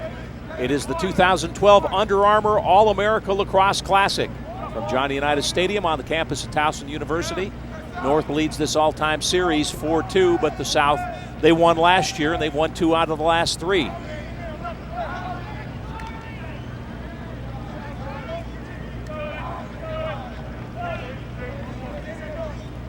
Charlie Schneider, running left-hander in a save. I think that one got the pipe there, Scott. Oh, was it pipe? Okay. Beautiful placement. I just saw the jab with the arm on the goalie. Like I said, all-star game, you give him the save.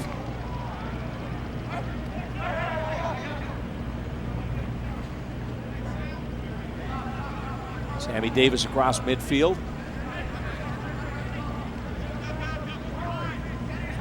Been impressed with Schneider. That's his really first shot opportunity of the evening and just missed his first marker, but he's had several key ground balls, and he does have an assist this evening. He's a hustler between the lines. He's headed to Ohio State. That one's wide of the mark. Game keeps growing. Big Ten might be able to come up with a conference. Michigan, Ohio State, Penn State. Yep. Get and one more in there, right? Absolutely. Well, Michigan State, of course, was a varsity sport up until the early 90s when they dropped. Northwestern, of course, has the great women's power on the women's side. An area of growth for the game. It's growing everywhere, but the Midwest certainly. And the Midwest is a place with a lot of football players electing to play the sport. Didn't have the best angle, but a little shake and bake, and Jake Froccaro with the score. And we mentioned Jake Froccaro's older brother, Jeff. So versatile, takes faceoffs, plays attack, a little midfield for Coach Chris Bates up at Princeton. Unselfish play, beautiful look down below. And that's Zack Wood on the assist. Jake Froccaro with the finish. He'll head up to Princeton University, an outstanding finisher. Froccaro with 62 goals this year for Paul Schreiber High School out of Sands Point, New York, and 170 ground balls. My gosh, it's a vacuum. Here comes the North. They're down just 3, rallying, and now make it 2. So right off the face-off, they dissect the defense, and suddenly it's a 2-goal game. We'll take Starts this at the X, right? Take it right from the face-off. Wood, after the assist, is able to corral the loose ball. Comes down, tic-tac-toe lacrosse. Beautiful look from Case Mathias down to Devin Dwyer. Dwyer with his second of the evening. Duke to Harvard. Those goals 10 seconds apart for Caro and then Dwyer. And suddenly the lead cut to 2. Good ground ball battle here. They're getting after it. Well, the North right now has won the last 3 face-offs. They dominated the face-offs in the first half of action, unable to capitalize on those extra possessions. But over the last couple of minutes, they've made them count. And Dixie, that's the one area talking to the coaches yesterday. They said, we're not sure. You know, you got all these all-stars, but really no face-off specialists. Yeah. So we'll try a couple guys. A couple guys volunteered. Right now, North getting the best. Oh, great defensive play there, the strip. That's Evan Connell. Just made it look easy. The lunch money of one of those North attackmen. Anything gets me mad, it's when they take my lunch money, Mark. Sam Rohr's going to the goal. Newsflash. We'll bring it up top. So now the North with 3 goals unanswered. Deemer Class started the third quarter with a goal for the South, and then the North 3 in a row. Kirby, Froccaro, and Dwyer. It's been a few minutes since the South has had the ball on offense. Let's see what they come out with. Spencer Parks inverting. Oh. I wasn't sure he controlled it, but it's in the back of the net, Mark. Nice play there. That's Kerber, right? Gordy Kerber, his second of the evening. Here we're going to see Spencer Parks' versatility. He played both midfield and attack for Rick Picotto at St. Paul's. Just a little stutter step dodge. And there we see Kerber. This is what he does best. Wow. Finding open spaces in tight backhander. quarters against opposing defenses. Excellent control.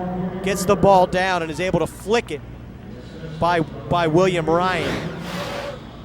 Kerber again headed to the University of Denver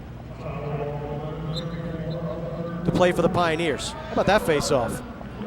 Jake Froccaro, it's almost like he had the ball on his stick to begin with. Left-hander wide of the mark. It's Mathias. 3-goal lead for the South. Look at the disparity in face-offs. The North dominating at 16-5. Usually that would mean more goals on the North side of the scoreboard. Alex Joyce, 7 saves in the first half. Yeah. There's one right there. Nice job by Luke Aaron. Luke Aaron, his goals against average this year, 5.15. Impressive. That'll win most games for you.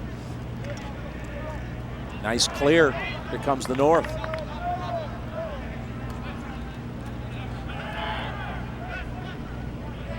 About 2.5 minutes left to play, third quarter. The best 44 in the nation.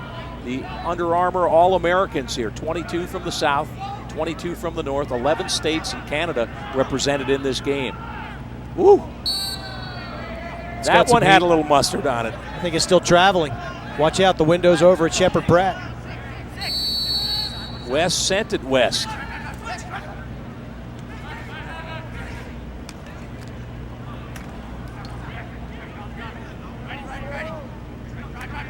Davis trying to get a step behind the cage.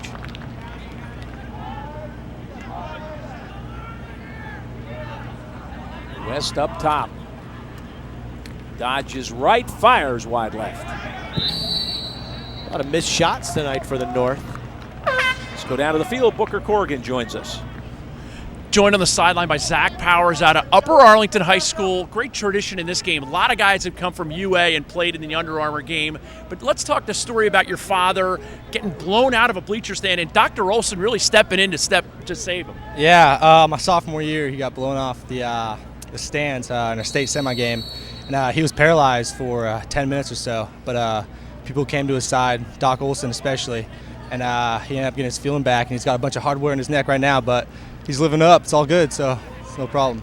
And when you say hardware, I've seen the x-rays. That's like a little hardware drawer that he has holding it. It's pretty big. I don't know. It's about this much in his neck. It's pretty legit. I don't know. I wouldn't want it mine, so I don't know.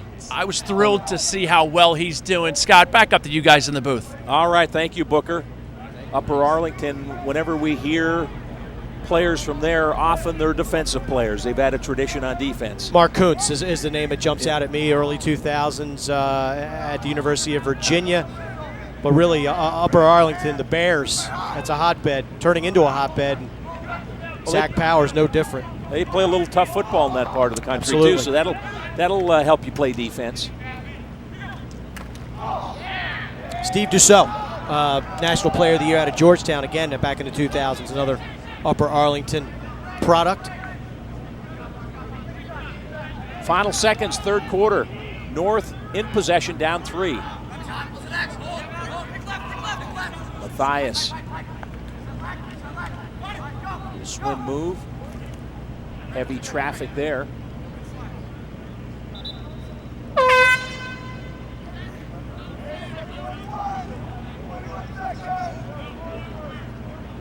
Couple of changes here as they try to get some fresh legs on the field. These guys will sleep pretty good tonight. Cooled off some, but humid.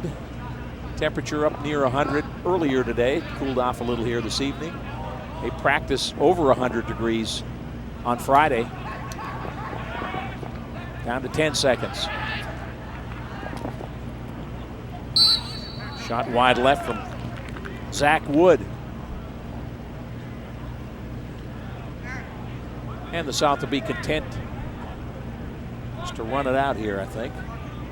Clock's not moving.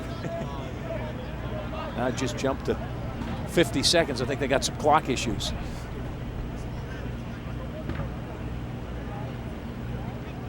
Were you in charge of the clock? Not me. Okay. We'll have to ask Lee Corrigan about that. He just made his way up the steps and he's breathing heavily.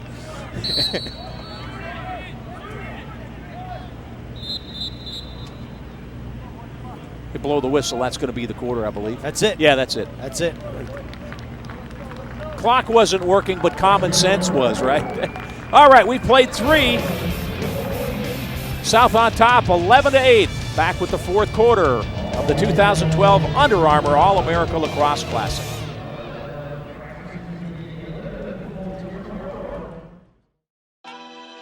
The Maryland Rough Riders draw the top talent from the entire Mid-Atlantic region. They're backed by over a decade of high-level club lacrosse coaching, player development, and player recruitment assistance.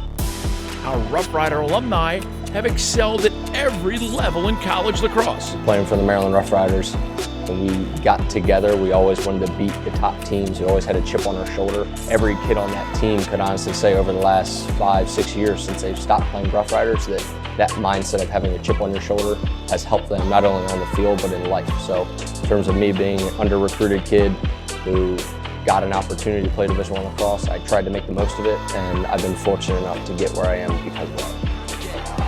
Ward to the goal, scores! If I was a high school lacrosse player right now, I'd definitely try out the Rough Riders. It goes far beyond the lacrosse. It really helps you prepare for the next step when playing in college. As far as the practices are concerned, you're going to have those college level practices which really help you ramp up, connect with coaches, and not only that, but respect your peers and play at a high level. Let us show you how we work to get the most out of every player through clinics, tournaments, and provide a great experience for club lacrosse players. We are the right organization for your son to become the best possible version of himself. The Rough Rider Lacrosse Club. There's a reason it's called the Rough Rider Nation.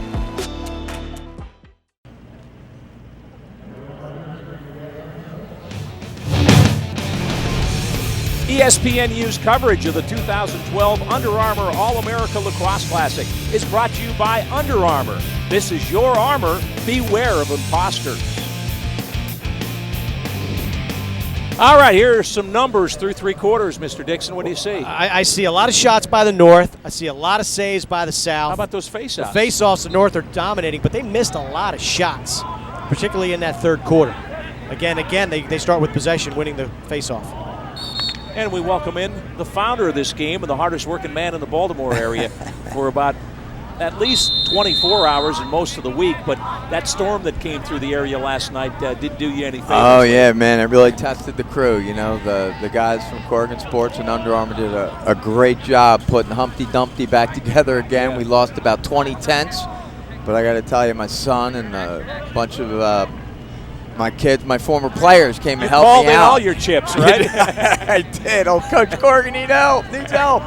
So they showed up at the warehouse, and they came through, and we got it all put together and ready to go today. Hey, Booker's down on the sidelines. We've talked to several of the players and interviewed them, and you can see that they are thrilled to be an Under Armour All-American and everything that goes with this event that you founded, 7 years ago now? Yeah, I'll tell you what, it's really first class. You know, having a partner like Under Armour on this thing just makes it so special, and the kids are so excited about the gear.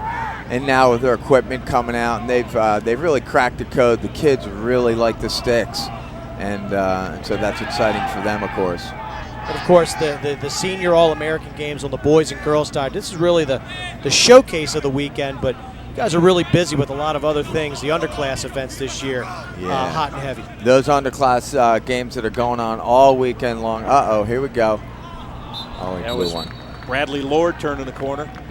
Yeah, the underclass games are certainly become a highlight of this event. They happen all weekend long, and it really features teams from all over the country coming to Baltimore. These underclass elite athletes representing the region, and there's a lot of competitive angst there, and guys want to prove that they have the best teams, you know, from the Philadelphia area or the Baltimore or the West, whatever it may be. Our Baltimore boys are holding up very well here, and I think three area guys with multiple goals in this game. So, yep, yeah, absolutely. One other thing, I know you go out of your way to say you don't pick them, right? So don't call me exactly. or text me and ask me why my son isn't in the game. Yes, people kind of test the waters there with Under Armour and us, and we always love to pass that buck off to the guys at Inside Lacrosse, and those guys do a great job. Jeff Shannon and John Gelati and Bob Carpenter, Andy Biel, all those guys do such a wonderful job for us.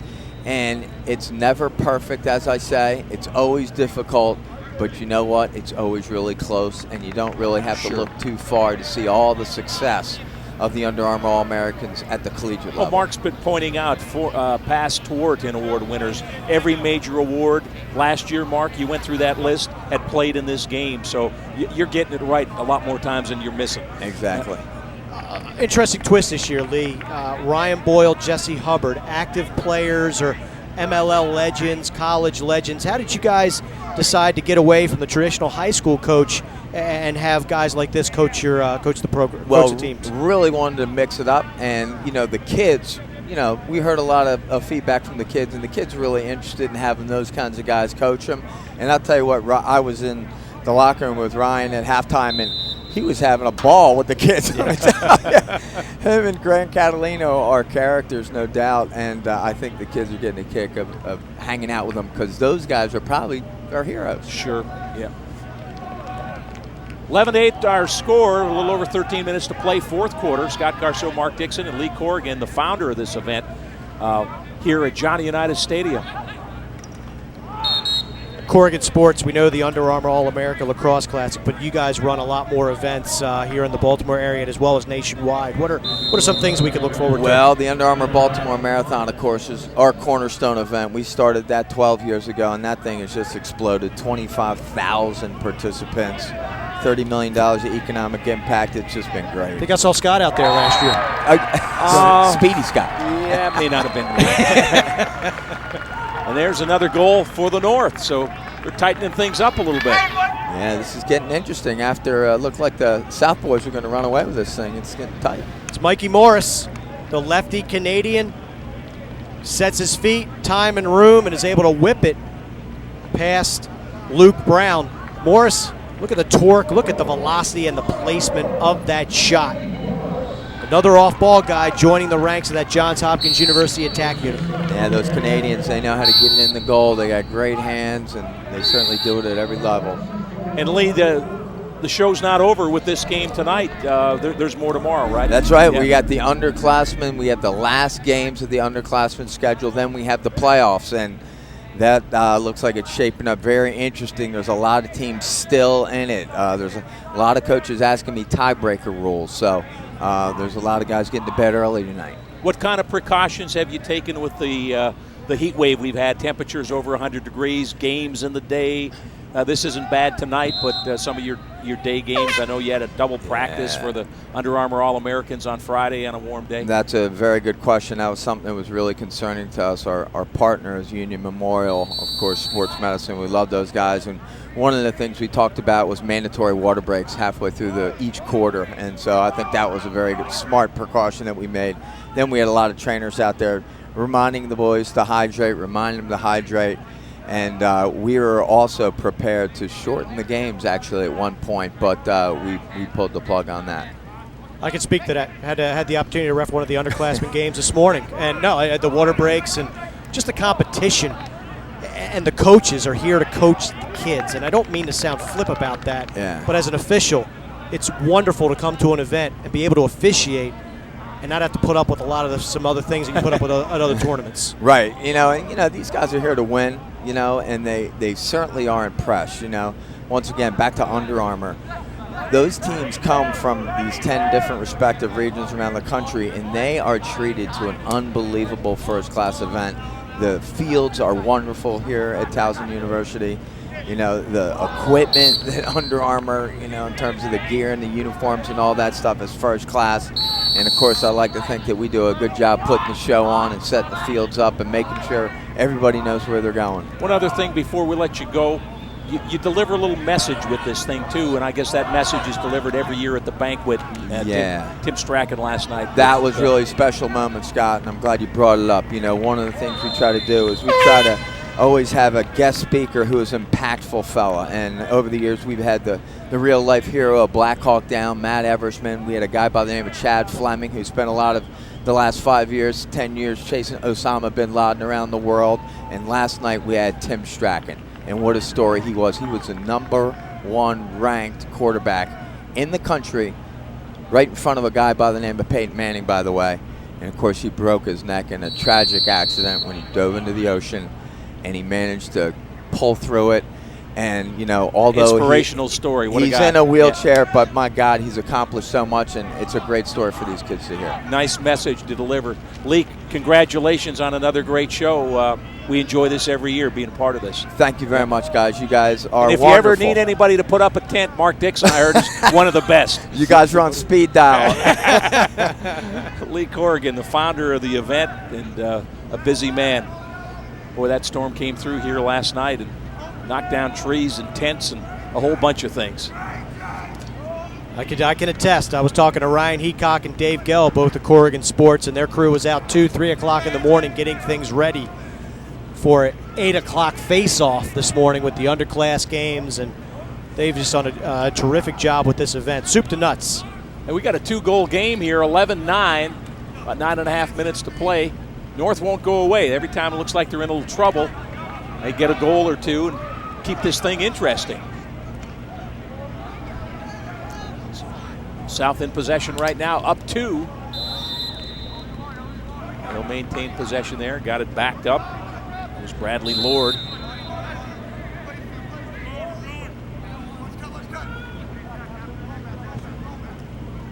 Lord goal line extended, now back behind the cage.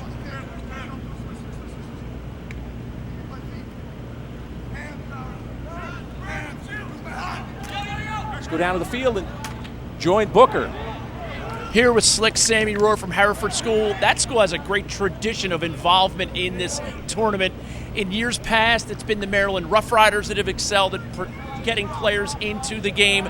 This year, your club, Mesa Fresh, 7 out of the 8 Philly kids played for that team. You got to bring a cohesive unit when you have all those guys. Yeah, it's a lot of fun. We've been playing together for as long as I can remember. Like Brad Lord, who consistently logs on to www.istinkcorners.com. I've been playing with him since I was in kindergarten, and along with all the other so good kids. And you got Will McNamara, who's been my Haverford teammate forever, and then finish off with Ryan Lehman, who's the incredible Garnet Valley defender. So we've been playing together for before Mesa, and then when we came together in high school, we had a lot of fun playing Mesa ball throughout the years. And that club scene permeates throughout the North roster. You get to see a lot of these guys all year long in those fall tournaments and as well as the summer tournaments.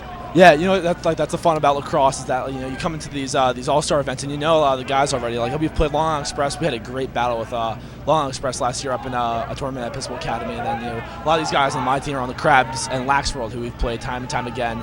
And you see them all over the place, and we came into this knowing that we had a good unit on the field. And the club lacrosse scene growing and growing, and you're hearing it right here from Sammy Rohr from Hereford School. He's headed to University of Pennsylvania. Keep an eye on him for the next 4 years.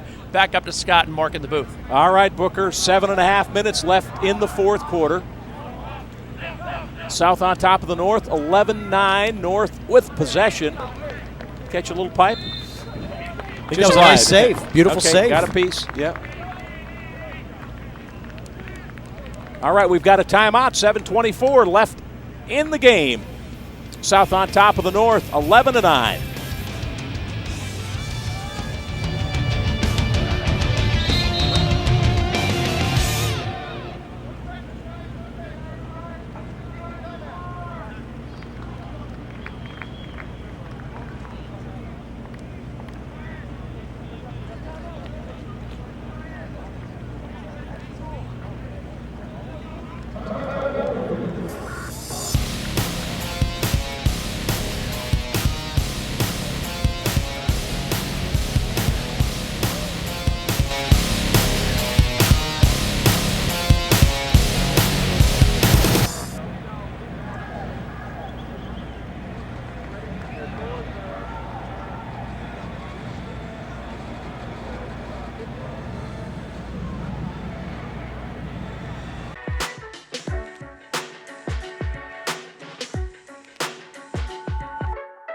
Outstanding high school lacrosse career. But when the kid touches the ball, he scores goals. Say hello to Matt Rambo. Look at the spin move. As Rambo steps in, sticks it. Awesome. That was a good time. Matt Rambo is just taking over. Having a historic year for the University of Maryland. Matt Rambo.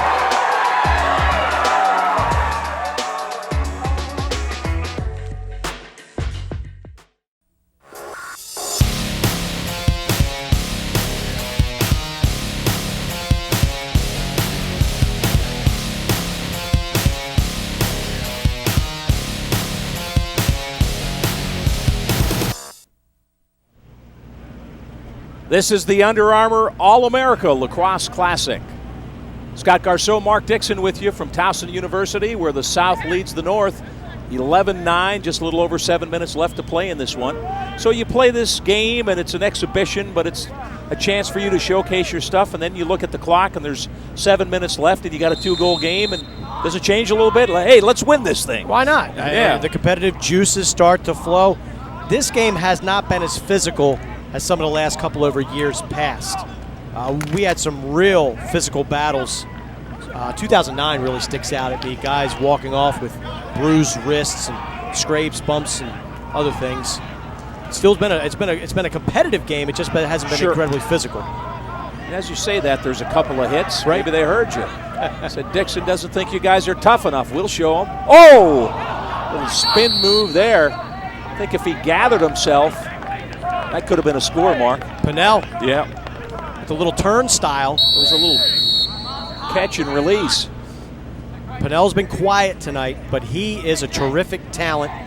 We already mentioned steel stand with Chris Bachlet, graduating from Virginia. I have to anticipate Matt White will move down to play some attack next year for Coach Dom Starchin. Pannell's going to figure into that lineup some way, somehow. Wow, good defense there. Tanner Scales just wouldn't give him any room. Haven't mentioned Scales a lot tonight, but he's an impressive athlete out of Denver, Colorado, Regis Jesuit High School, future teammate of James Pannell. He'll head to Virginia and be a Cavalier. Doctor couldn't find any space. Back on top. See the quickness there of Sam Linares.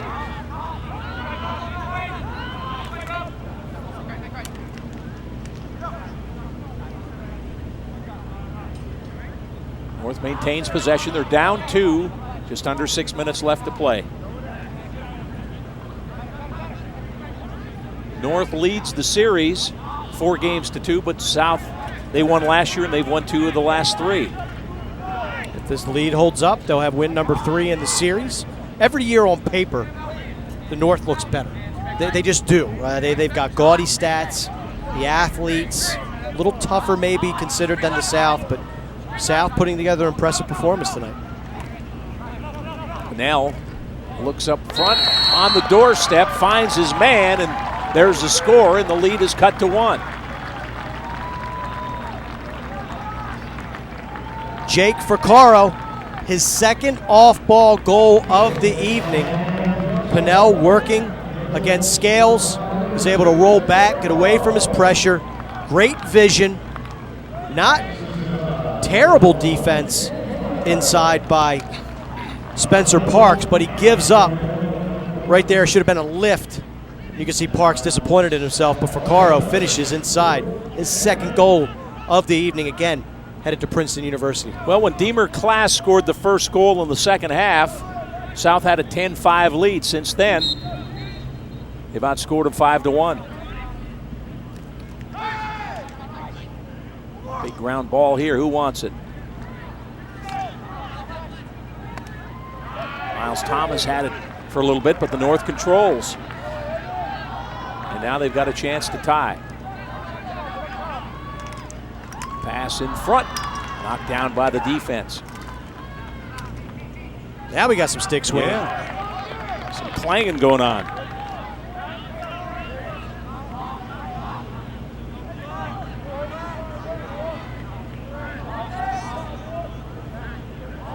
Zack Wood up top with John Edmonds. North looking to tie it up here with about 4.5 minutes left in the game.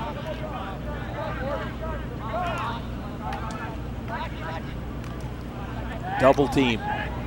Ball down. And the South with the takeaway. Miles Thomas, another nice ground ball. He's made a couple really exceptional plays this evening. Look out. Let's go down to the sidelines. Booker with Damien Davis. Joined by assistant coach of the South team, Damien Davis, coaching alongside Ryan Boyle, with whom he played with at Gilman School and then matriculated on to Princeton. How's it feel to work with Ryan on this weekend endeavor? It's great. So I work with him at Trilogy every once in a while, and it's good to get back with him right now for this one.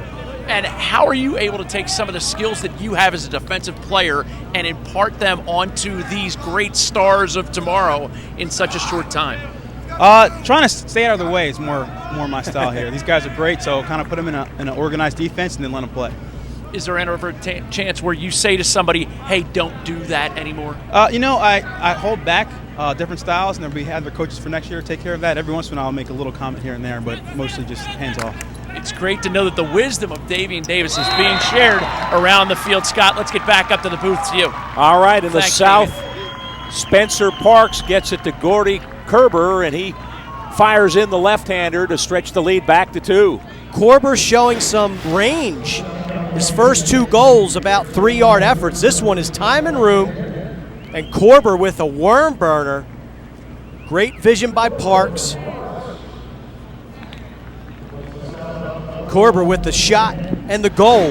The hat trick, his third of the evening. First guy to 3. That's a big goal. Stretched the lead back to 2 with just over 3 minutes left. And now the South wins the faceoff.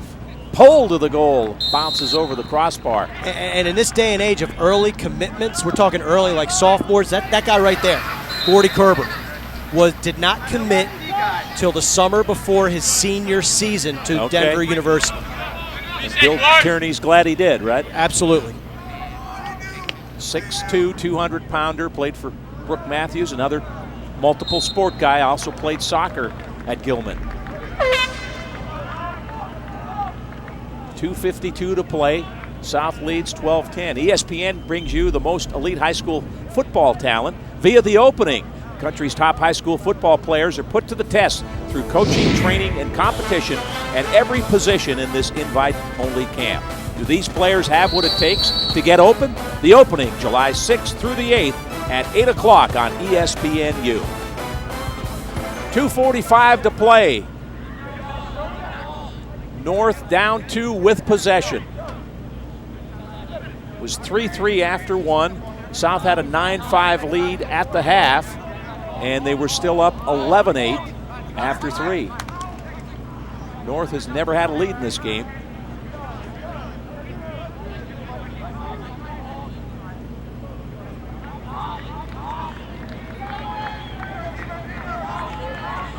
This is Linares.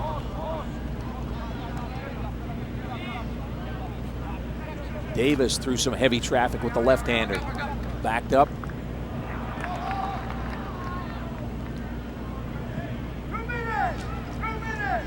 Big ground ball here. Under 2 minutes left. Possession back to the North. There's Forsberg with that loose ball attempt. Is able to keep it alive. Ball goes out of bounds off of White. Okay, you going to draw one up here, Coach Dixon? Dodge and go. Dodge and go. Draw the double, dump it. Flag down. Back check. Going to have an extra man opportunity here for the North. We had an extra man goal, the first goal of the game, didn't we? We did. Yeah, Ryan Brown. Yeah, Ryan Brown. I think that's it, right, as far as extra man goals. It's been a clean game. Officiating crew of Scott Miller, Scott Rayburn, and Steve Burnham, keeping the boys under control. That was a no-brainer, right? That was a kidney shot. Back check right there. So 6-on-5 for the North, and they'll have a chance to cut it to 1 if they can cash in on this extra man opportunity. Shoot it. You don't have much chance to work on special teams, do you? So what do you run here? Find somebody right there and score. Little backdoor special, Mikey Morris. And we've got a 1-goal game here with 1:28 left. It was a slick look from Sam Linares. I'm saying shoot the ball because your point defender on you is Evan Connell. He's a lefty, and I thought he could have shot to the right of Connell. But Morris with the sneak backside, Linares with the bullet feed, and Mikey Morris, he'll be headed to Johns Hopkins, his second of the evening. Yeah, both of those goals in the fourth quarter to kind of fuel this comeback for the North. They were down 10-5 here in the second half, and now they trail by just 1. And it's, I was going to say a face-off win for the North, not yet. I was going to say it's a mugging at Minigan Stadium, Minigan Field.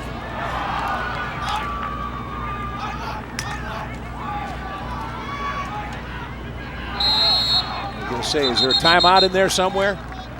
Might be a good chance to take one. As the South had possession, Bradley Lord came out of the pack with it. And the clock stops with 1:02 left.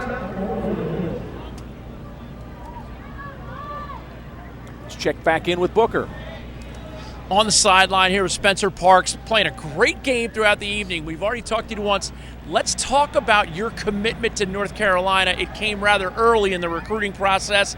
How confident were you when you committed to UNC? I was pretty confident. I took a lot of visits and talked to my parents a lot, and my coaches, Coach Brock, and it just came down to the fact that I love the coaches there. You know, the atmosphere and all. It just kind of loved me, and I loved it. And North Carolina now really the harvest of the 2012 Under Armour game. 8 guys headed down that way. you feel like you can really come in and make an impact right away? Yeah, I hope so. There's a lot of people that talented classes, and I think that we're going to be pretty good down the road. Best of luck as the closing minutes dwindle off. A 1-goal game. You didn't think you'd be in this a little while ago, did you? No. You gotta get out. You gotta get out. This is Will McNamara, injured. He wanted to be on. We couldn't get him on. We only could get him on CUDA this spring, but we got a little bit of him. So continue working hard. We can tell you're doing a great work out there. And give away all that stuff to the little kids who came to watch you tonight. Right. Back up to you, Scott. All right, Booker. Spencer Parks from Falston here in the area. Give it away. You got to be out of your mind. You're still looking for yours, aren't you, Dixie? Well, you talk about North Carolina. The offensive cupboard is full. Talk about Marcus Holman, Joey Sankey, Jimmy Bitter. They need to play. They need some midfielders down in Chapel Hill, and I think Spencer Parks can fit that bill. They also need defensive help down there. That's a team that gave up a lot of goals in 2012. Need better goaltending out of Restivo, but they also need some better defenders. And Jordan Smith returns, and you got a guy like Evan Connell headed down there. What's the Under Armour Classic overtime rule, Dixie? Braveheart. Let's do Braveheart. 1-on-1 with goalies at each end. The two guys just duke it out. Full field. We got a minute left. South with possession. They're protecting a 1-goal lead. We got to extend the defense here. And there's a flag. I heard it. Heard that hit. Yep.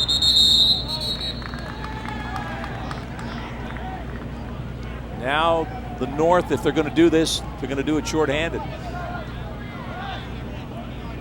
We still might not see what the Under Armour overtime rules are. So 48 seconds left.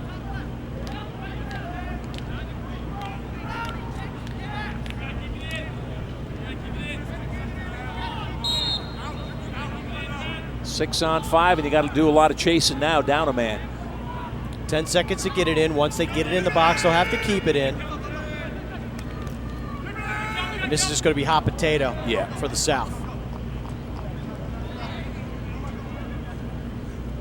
Wonder who the MVP is going to be. Kerber, 3 goals. Had a nice game. Oh, that's unfortunate. There's the turnover.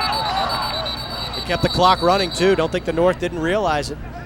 They lost about 3 seconds. Scoreboard here in the stadium showing 23.4. We got 25 on our clock.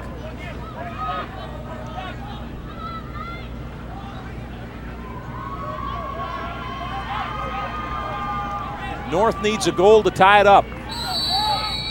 They're down a man. Put a couple seconds back on the clock at 27. Now here we go. The South has the luxury, if they choose to double the ball. That was a dangerous pass and a beautiful takeaway by Tanner Scales of the South. Scales played a nice game defensively. Timeout for the North. With about clock still ran down a couple of seconds. I think they'll reset, probably get 10 on there. Game clock here at the stadium showing 8 seconds, but I think the one you've seen on the screen is a lot closer to 10. Jesse, if you got anything special, draw it up now, right? John, personnel.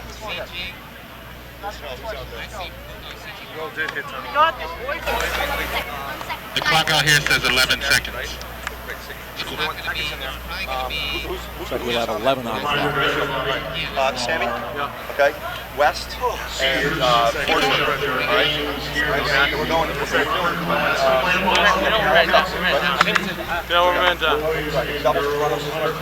And we're just looking to seal down. Right. Sammy. Yeah. Who do you want for sealing down? Sealing down for Mikey Morris coming off. Who do you want for seal with the ball? Let's go. Let it fly. Let's go. Let it fly. Said Sammy Davis looking for Mikey Morris. Is that what I heard? Sammy Davis or Sam Linares, either way. They're going to be a man down, so it's got to be a quick move. Look for the double. South should probably double the ball right off the bat.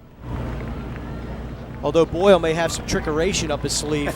Maybe hide the double on the crease and slide to the feet. This is the way these games are supposed to end. A little drama in the final seconds. One of the lower scoring of the series in the Under Armour All-America Lacrosse Classic. 12-11, but see what the North can do here in the final 11 seconds.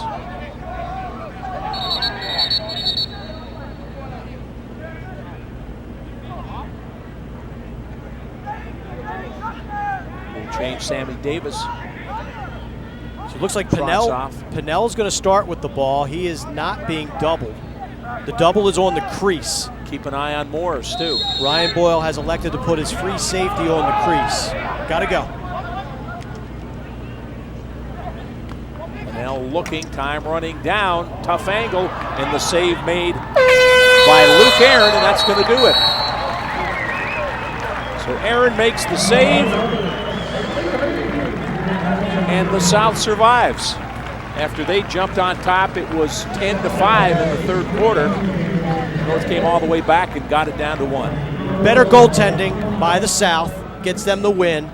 Better face-off work kept the North in the game and allowed them to chip away and come back to give themselves an opportunity to tie it at the end. But Luke Aaron with a great save. James Pannell, not a great look, but not a bad look. It's you got something on kind of page, look you right? get when you have a final play drawn up and a hard-fought victory for the South. Yeah, you're down a man too. Absolutely. So 12-11, the final score here as these Under Armour All-Americans say hello to each other, and congratulate themselves on a pretty good night's work here at Towson University.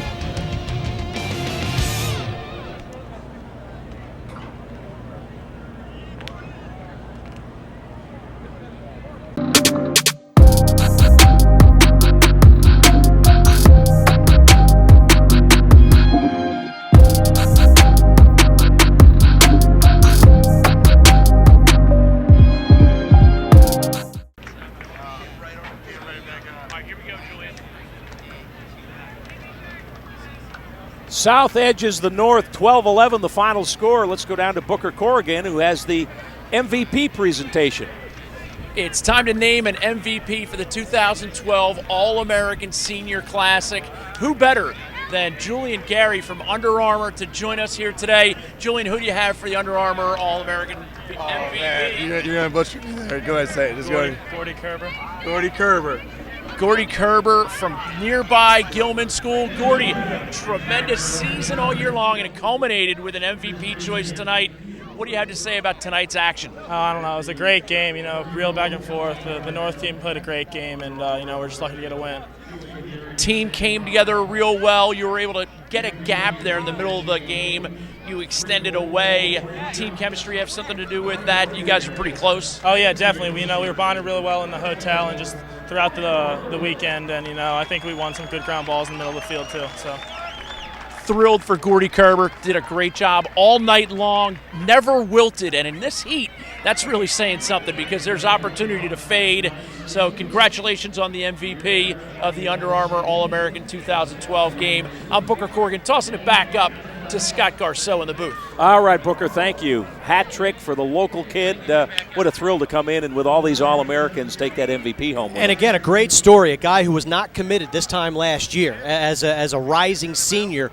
Had a great summer in 2011, is headed to Denver, University of Denver, but really a great showcase tonight of the stars of tomorrow being shown here tonight. Enjoyed it, Dixie. We'll be hearing As a lot always. about these guys down the road, as you said. These are the college stars of tomorrow. Again, the final score here from Johnny Unitas Stadium. The South over the North, 12-11. Coming up next, World Cup of Softball, Australia against the United States. This has been a presentation of ESPN, the worldwide leader in sports. For Mark Dixon and Booker Corrigan, I'm Scott Garceau. So long from Towson, Maryland.